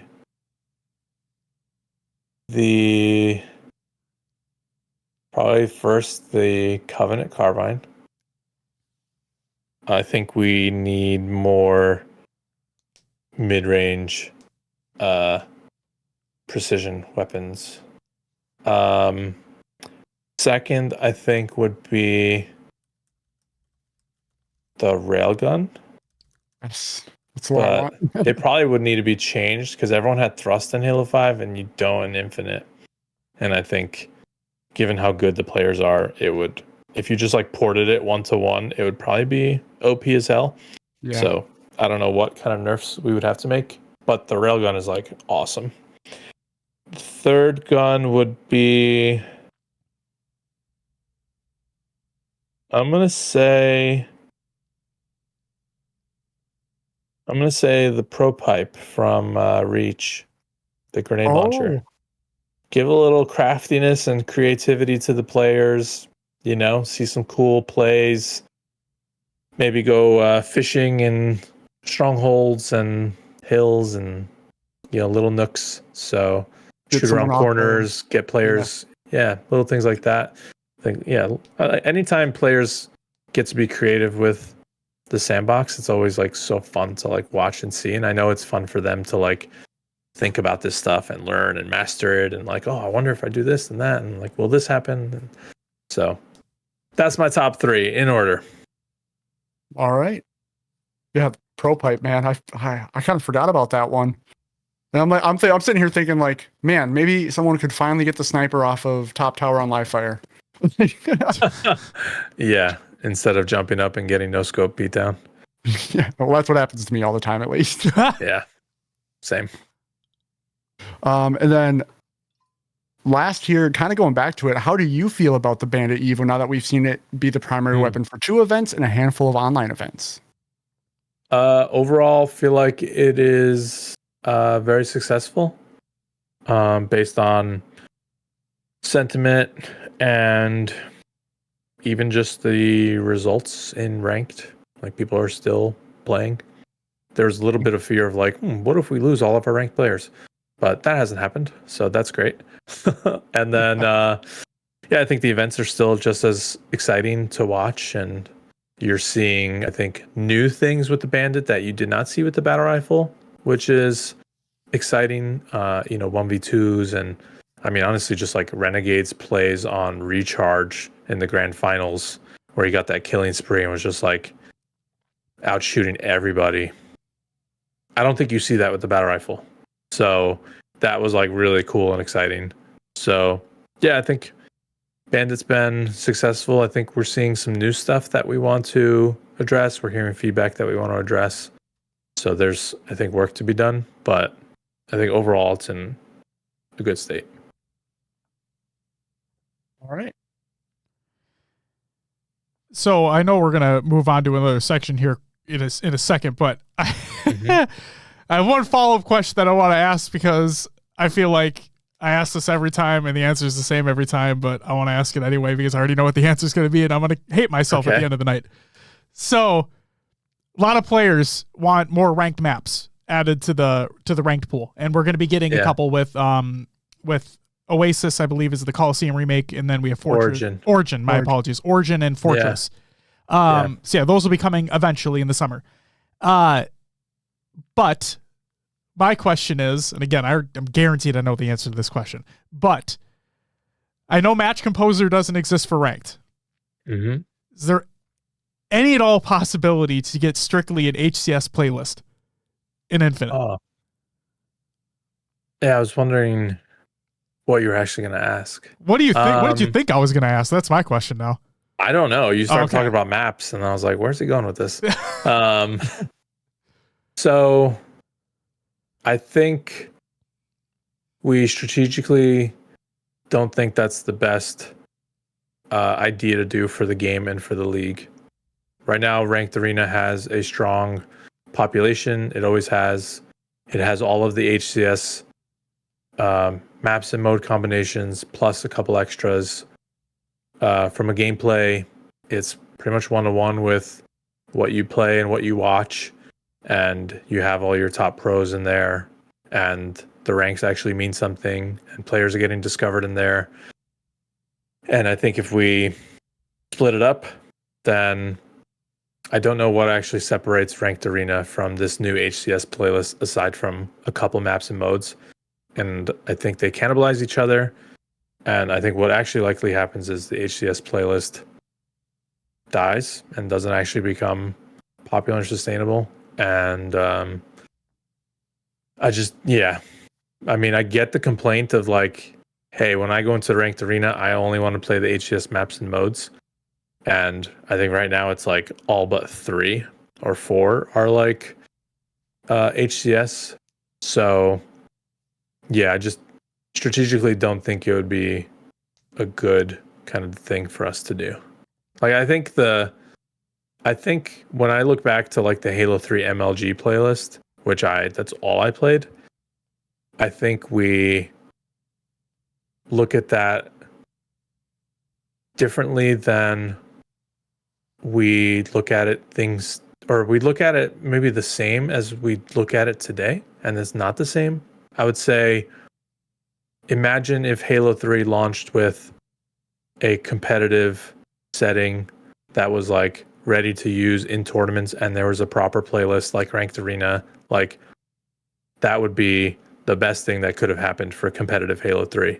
And instead, I think what we're all grateful for that we got was, hey, here's your own little nook, go play, and we'll leave you alone. And I think now you have a ecosystem that is, I would say, more properly supported for what's needed for the longevity of the game and the sport.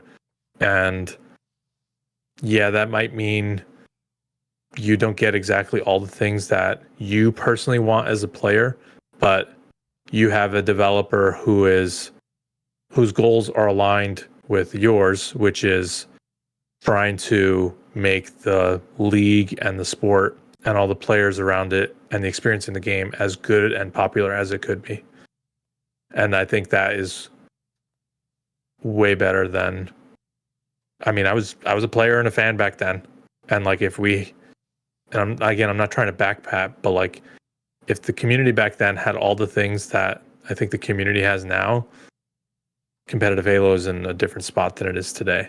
And look, it was 2007 and earlier, so it's like there's no fault on anyone. I'm not trying to throw shade at anybody, but I just think things have come so far. And I think bifurcating the playlist and having a separate HCS playlist and doing something else with Ranked Arena would be a mistake.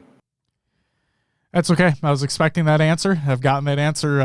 I think that's the 3rd time in a row now. That one was much longer than the other ones that I've received. But Okay. Either way, it's progress. Progress to get to the exact same answer of fuck no. So let's move on to some personal questions here. Bone or boneless wings? Bone in.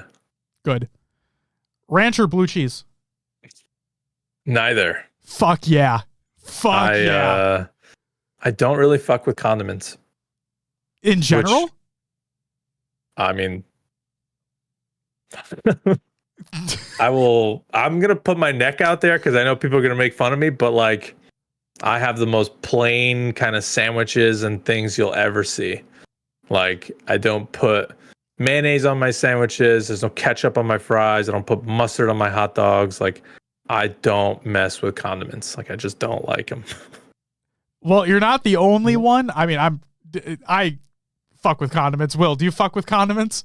Oh yeah. All right. So I mean, you're I have like 4 different ranches in the fridge right now. Like, believe me, I know that's very weird. I've been teased about it my whole life. I'm the youngest of 5. I've had, people throw ketchup in my face and stuff. So like, believe me, I know it's weird. I'm not going to sit here and say you guys are the weird ones. I'm the weird one with that. I'm happy to accept that. But yeah, I just like to eat the wings as they are. Yeah, that's the thing. Buffalo sauce, I like buffalo sauce on the wings. Sure. But I'm not gonna dip it in anything else. No, you like what you like, and that's okay. Like, we're not here to judge. You know what? I say this, and it's like what Popeye says: "I am who I am," or what does he say? "I am what I am, and that's all that I am." For a hot second there, when you said Popeye, I legitimately thought you were about to quote Popeye's chicken. And I'm like, what the fuck have they said that would put anything like what you're talking about? Oh my God. Love that chicken from Popeyes? Is that what you like, what? Oh my God. Okay. I don't blame you for thinking that since we were talking about chicken, but no, I was thinking Popeye the Sailor. It's okay. I'm dumb. So thank you for the clarification. And I'm tired. So we all are. It's a good combination. Star Wars or Harry Potter? Or I'll throw in one in case it's neither. Star Trek. Okay. No Star Trek. Okay. I've actually not really watched Star Trek before. Right. So I'm not going to dump on it, but haven't really watched it. I'm going to say Star Wars. Just because I grew up with it. I didn't grow up with Harry Potter. I did watch the movies and then I read all the books. I read all the books recently, like a few years ago, and I'm like blown away by them. They're amazing. Like, I think Harry Potter is incredible. But I think Star Wars edges it out for me. And I'm not going to say one's better than the other, but like, I'm nostalgic and, I just love Star Wars. So 2 things. One, we're kind of in the same boat in terms of Harry Potter, where we watched the movies first and then we recently read the books, relatively speaking, because I also read them a couple of years ago for the first time. And then in terms of Star Wars, I know Will's going to want to know this. What's your favorite trilogy? The original and Empire is the best of them. So Phantom Menace is not your favorite Star Wars movie? Is that what you're saying right now? No, but I actually remember like skipping school to go see it in the 5th grade and enjoying it. I actually enjoy that trilogy. I mean, I liked it as a kid. 2, maybe not so much. I think that one was a little boring. I haven't watched them in years, but the original trilogy, I think, is my favorite. Yeah. Awesome. Yeah, that's same here. Yeah. In episode 2, no one remembers it. It's fine. What's like the craziest thing that happens in that one? What's like the big thing? I guess it's like Count Dooku versus Yoda and stuff. Is that in that movie? They have that like sand pit fight, don't they? Or whatever the fuck it is. Like the Coliseum or whatever. Yeah, the big, like when the Clone War, the clones come in to help out in the big sand pit. Yeah, after they were... Yeah, I think there was... Is episode 2, Anakin Count Dooku fight? Yeah. Yeah. Grievous, General Grievous is in that one? He's in it. Okay. There's some cool stuff in that one. But I think Phantom Menace and what is it, Revenge of the Sith are better. Yeah. Revenge is great. Yeah. Do you guys like the shows? Will, go ahead. I'll let you answer first. Like the new Disney Plus stuff that's been out? Or like Mandalorian and then like Fett or Boba Fett, the Book of Boba Fett, whatever it's called. I loved the Mandalorian. The last season that came out was kind of for me. The Book of Boba Fett is kind of it's like an extension of the Mandalorian. Like it's still it's its own show, but it's like a book of Boba Fett within the Mandalorian story. Yeah. It's like a spin-off of a spin-off. Yeah, which is crazy. Yeah. I haven't checked out the new one that just released earlier this week, I believe. Acolyte. But yeah, there's some good and bad in all of them. Yeah. I liked Mando for the most part. Like you said, Will, later season, not that great. I'm still working through Andor right now, and I've been loving it. I think it's phenomenal. I've heard good things. Tashi, it's phenomenal. Like it's genuinely, I love how grounded it is. I love how, like, I don't know. It just feels more real in Yeah. a sense because of the storyline that's being told. It's cool. And, yeah, it's very, very good. And like I said, I'm not even done with it yet. And then, yeah, well, like you said, the Acolyte came out, or the first 2 episodes did. It's not that bad. It's not that bad. It's darker in some cases, in terms of like things that happen, but I like the characters so far. I'm excited to see where it goes. It's not at that Andor level for me or anything like that, but it's a good time so far. So I'd recommend giving it a shot. I'm watching Fallout right now. So I don't watch a lot of TV. I miss like tons of shows. So I decided to turn on Fallout, and it's pretty awesome so far. How far are you in it right now? I think on the flight back from London, I got mostly through the 3rd episode. Okay. So I'm still pretty early, but there was that big fight scene like in the little town. Yeah. And that was like pretty epic. So have you tried X-Men 97 at all? no, but I need to, because I used to watch the show as a kid, the original. And I've heard it's like actually insane.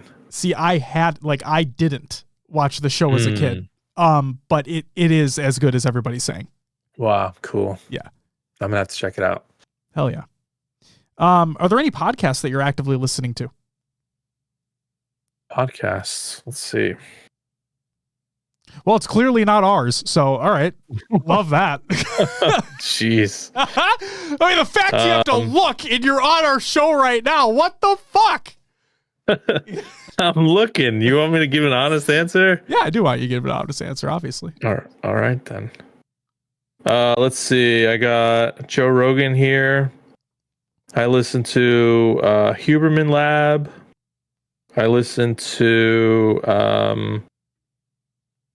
Lex Friedman. I like a lot of like, honestly, like nerdy podcasts where they talk about like science and, you know, all of these like far out big topics. So, you know, if there's like usually like a comedian on Joe Rogan, I won't listen. But if he has like a leading scientist in some field, then I'm like, yeah, I'll listen to that. You know? Yeah, those are, I don't honestly listen to many, if any, gaming podcasts. Oh, and the All In podcast, which is like business and current events. That's probably my favorite right now, honestly. Awesome. I have listened to the HCS Pro Talk. I will admit that I'm not your most regular listener, so I apologize for that. But I do listen. How dare you not listen to our show that regularly keeps people updated on things that you are working on? Like, God forbid. Holy shit. And you know that if we had feedback, we'd provide it directly. So, I mean, yeah. Other than our show, but yeah. So yeah, our last real talk on a show like this was 143 episodes ago. So I have to ask, how's the Jordan collection been going since we last spoke?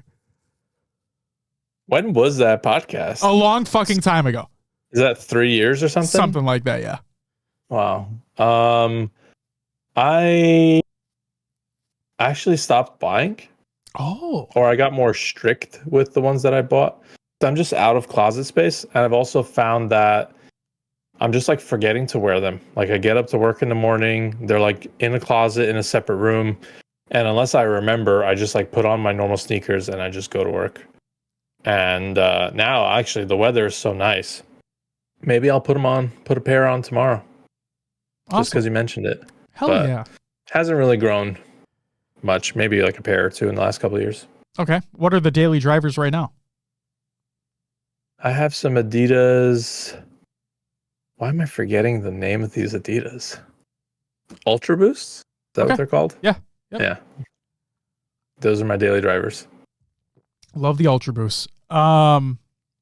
Who's the best non-pro 343 employee Halo player?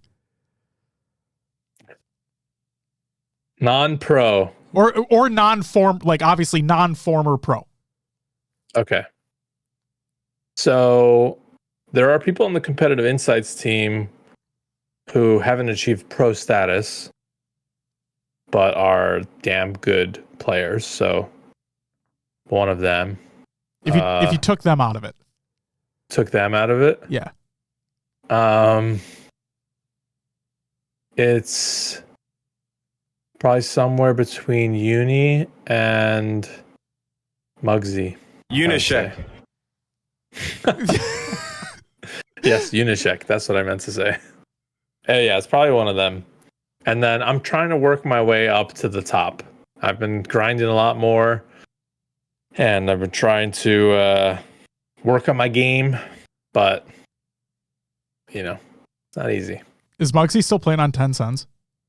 Probably. He's a maniac. He is. Yeah, Literally. I also think he's still better at Halo 3 than Infinite, but I know he's been playing Infinite. But like Halo 3 snipes, he's a freak. He's like the Eli X of the studio. Goddamn. Yeah. What is your favorite? Yeah, that's probably who it is. What's your favorite LAN event you've ever attended, Halo or otherwise? I'll do one Halo and one non-Halo. So one Halo was favorite. Trying to think what would make something my favorite. Okay, Worlds 2022. That was the first Infinite Worlds. We made a number of changes to how we wanted to do the World Championship. And there was a lot of creative risks that we took. And I think they paid off. And honestly, didn't want to leave the venue. Like everyone left and I was just still like sitting in the chairs in the venue, just like soaking it all in. And it was just like me and a couple security guys. And I would like walk around, do laps, sit in the seats and just like stare at the logo on the screen. And I was just like, man, this is special.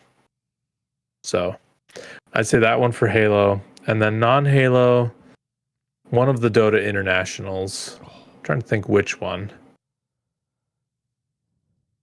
I don't know which one, but I love Dota. And the International is usually in Seattle, or at least it was for a long time. So I got to go to them. And yeah, so cool. What's that experience like? Like that, we obviously watch from home, but like that's a different beast entirely. Like those events are massive. What's it like being a spectator for one of those? It's just like I don't even know how to explain it because it's so different from at least me being at Halo because I can't just like 100% purely sit at a Halo event as a fan, but I can when I go to the International.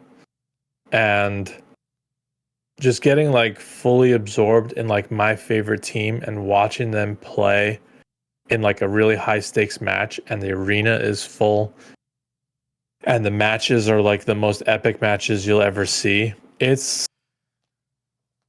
haven't had a sporting experience like that before. It's like I never got to watch like the New York Mets in the playoffs or anything like that. Like I would imagine it's comparable to something like that. But yeah, it's unbelievable. And you're with your friends and tens of other Dota fans who are just like screaming at the screens, and it's just so cool. Yeah, I can only imagine that experience is like none other. That's got to be insane.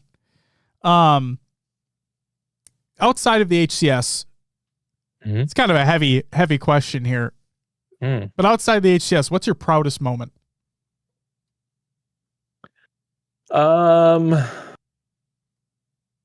My proudest moment. I have an interesting relationship with pride. Like I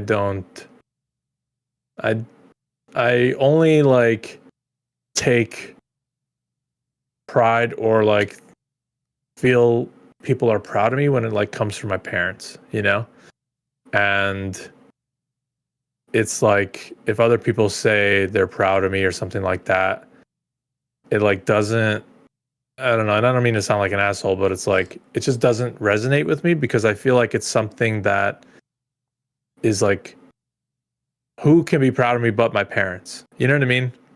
Sure. Like it's like they know where I came from and the journey. You know what I mean? It's like they're the ones who raised me. So it's like if anyone's gonna be proud of me, it's them. And so I have a weird, and maybe that's not common. Again, I'm not trying to sound like an asshole, but I'm just being honest. And so I don't, it's like really hard for me to like look at my life and like because of that find things that I'm like, oh, you know, I'm really proud of the way you did that, Tashi, or anything like that, you know?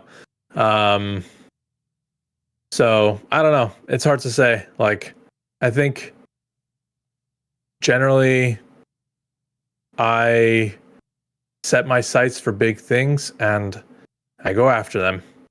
And I think that's generally something to be, I guess, proud of. Maybe that's a crappy answer. I'm sorry. No, it's not a crappy answer. It just means that we can't be proud of you anymore. So that's basically what that means. Yeah, it was a crappy answer. It was not a crappy answer. No, that was good. Am I the only one who feels that way though? You know what I mean? Like, I feel like there are people who like just throw out, I'm proud of you to just like anybody. And I'm like, is that really resonating? Like, I feel like if someone says they're proud of you, it's like, that's like such a huge thing to bestow on somebody. And in my mind, it's valid if it comes from only a certain group of people. And for me, it's my parents. And for others, it might be spouses or whoever. You know what I mean? Even their kids could say, I'm proud of you, Dad. And it's like, that means a ton. So it's like, it might be different people for different folks. But like, for me, it's like, yeah, it's like my parents. Yeah, I think it's just different for everybody. Everybody has their own feelings around the topic. So yeah, you're probably definitely not alone. So okay. Yeah. Cool. Okay, I don't have this question listed, but it literally just popped into my head because I like buying merch. So I want to ask, like, this is so off the fucking topic at this point that I just want to throw it in here just so we have it. Okay. Hit me. Kansas City Major.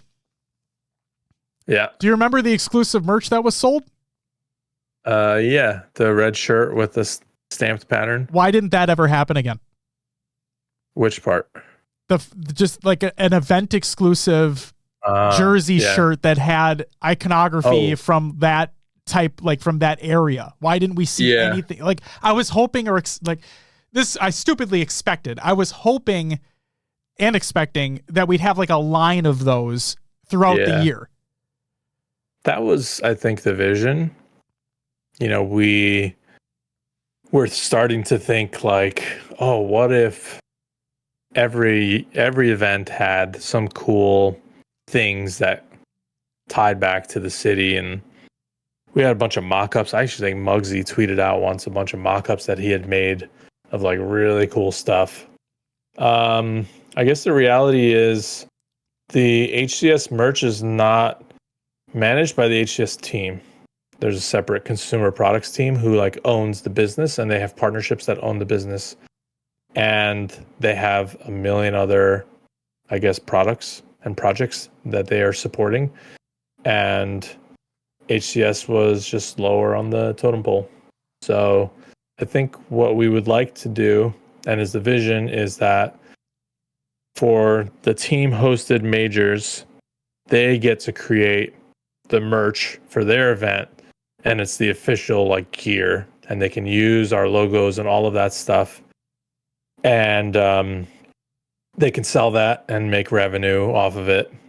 And then we will do exclusive stuff at Worlds. That will be like our each year where we have our own exclusive stuff. Thank you for the clarification on that. I've always been wondering about it ever since we got that red shirt at Kansas City. I know. And the lanyards match too. It was cool. I know. That was a good event. Josh loves his merch. I do fucking love my merch. Yeah. Absolutely. All right, last question we have here, Tashi. Okay, hit me. When can we expect you to join us for a community playdate night? Community play. When do they take place? Typically every Friday at 8 p.m. Central. Well, today I think the opportunity passed. Well, yeah, that's the. I had other obligations, including recording this podcast. I would love to join. I have more time to play Halo these days after work, so yeah, I'd be down. I don't know, just hit me up some random night and we'll see if I'm free. Oh shit. All right. There we go. Hell yeah. Am I allowed to stream it? Yeah. By all means, Yeah. feel free. Okay, that's cool. It's we primarily do, so like Will typically host 8s during the week, and then for the community play dates we do like more mini game style stuff, like just fun stuff like that. So yeah. You don't have to sweat is basically what we're saying. Although those mini games get pretty fucking sweaty, so okay.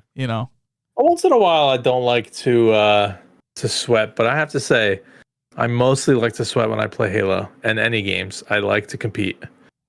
And there's a lot of like single player games that I have like stopped playing that people would try to throw me in jail for because there's just not a real person on the other end that I'm fighting.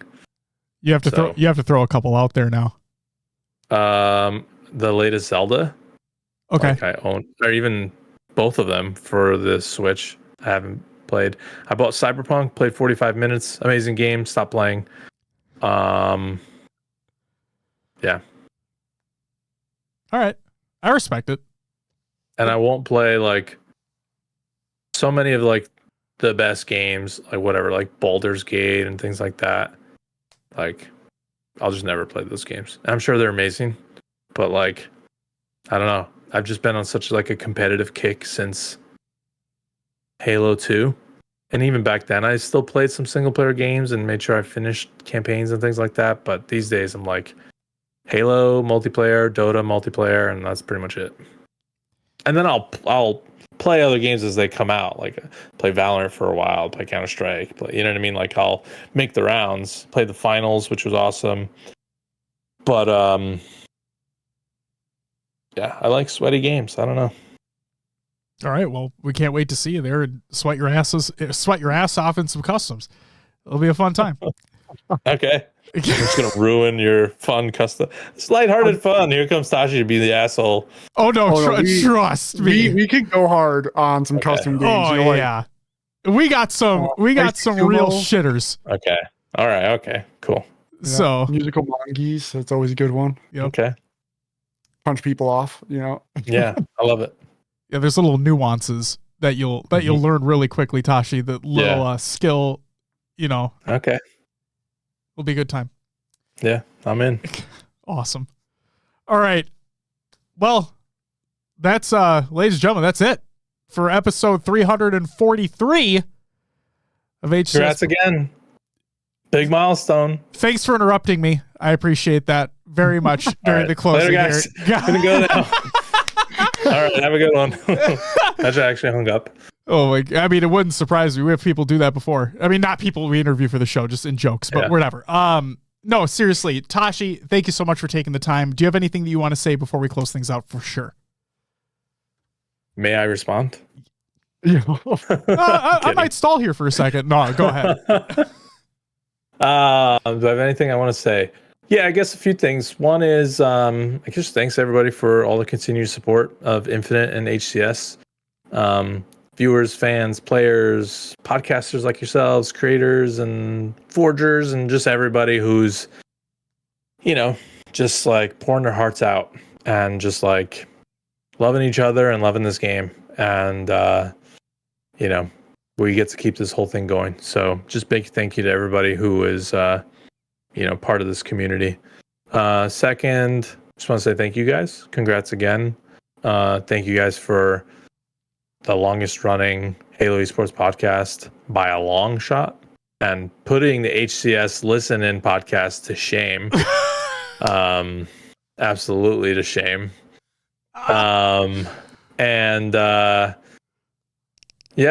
Thank you guys for, I think, the fair questions. Hopefully, I'm sure some people are not going to love all the answers, but hopefully shed some more light and continue the conversation. But yeah, I mean, we're focused on making HCS and Infinite as great as it can be. We're trying to, keep this all going. So that's it for me, I guess. I'll stop rambling. No, thank you very much for taking the time to come on again. And for the record, just so people understand, like, Tashi's always willing to be on. Like, he's never said no. It's really just come down to timing. And really that it's mostly on our front. Like I said, he's always been willing to come on. He's always been willing to chat. He's always willing to chat at events as well. So if you see Tashi around, as long as he's not busy, obviously, strike up a conversation.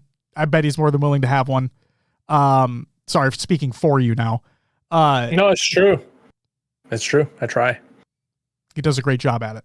And then also, like, another thing too is that if for people that have stuck around this long right now, what people I hope understand, and most people understand this, but then you have the fucking idiots and assholes online that don't, is that Tashi, HCS, Esports Engine, 343, they're human beings, you know, behind the names, right? They have jobs that they need to do, obviously, but they're human beings behind the tags online and so on and so forth. And so you need to treat them as such. Be respectful, you get respect in return. And while we probably didn't ask all the questions that people would want us to ask, I think we asked the most important ones. And the fact of the matter is you didn't dodge away. You didn't shy away from answering if you could answer. And if you couldn't answer, you flat out said it, especially on the things for the future. Because, again, we didn't include a lot of future-specific questions because he can't talk to them yet. So again, Tashi, thanks again for taking the time. It is really appreciated, especially, obviously the last time we spoke was in episode 200, but a lot of things have happened since then. And it's great hearing directly from one of the faces of the organization as to things that are happening. So again, Tashi, thank you. You're very welcome, guys. Awesome. Ladies and gentlemen, that's going to do it for episode 343 of HCS Pro Talk. Will, I'm going to make Tashi stay on for this. Will, I'm going to make you do this shit off the cuff. If you wouldn't mind, plug the fucking show. Oh, gosh. I don't have those notes up, but let's see what I can do off of memory here. You can find us on your favorite podcast services. Just search for HCS Pro Talk. We're on iTunes, Podbean, and Spotify, and others like Josh's favorite. Pocket Cast, still not an ad.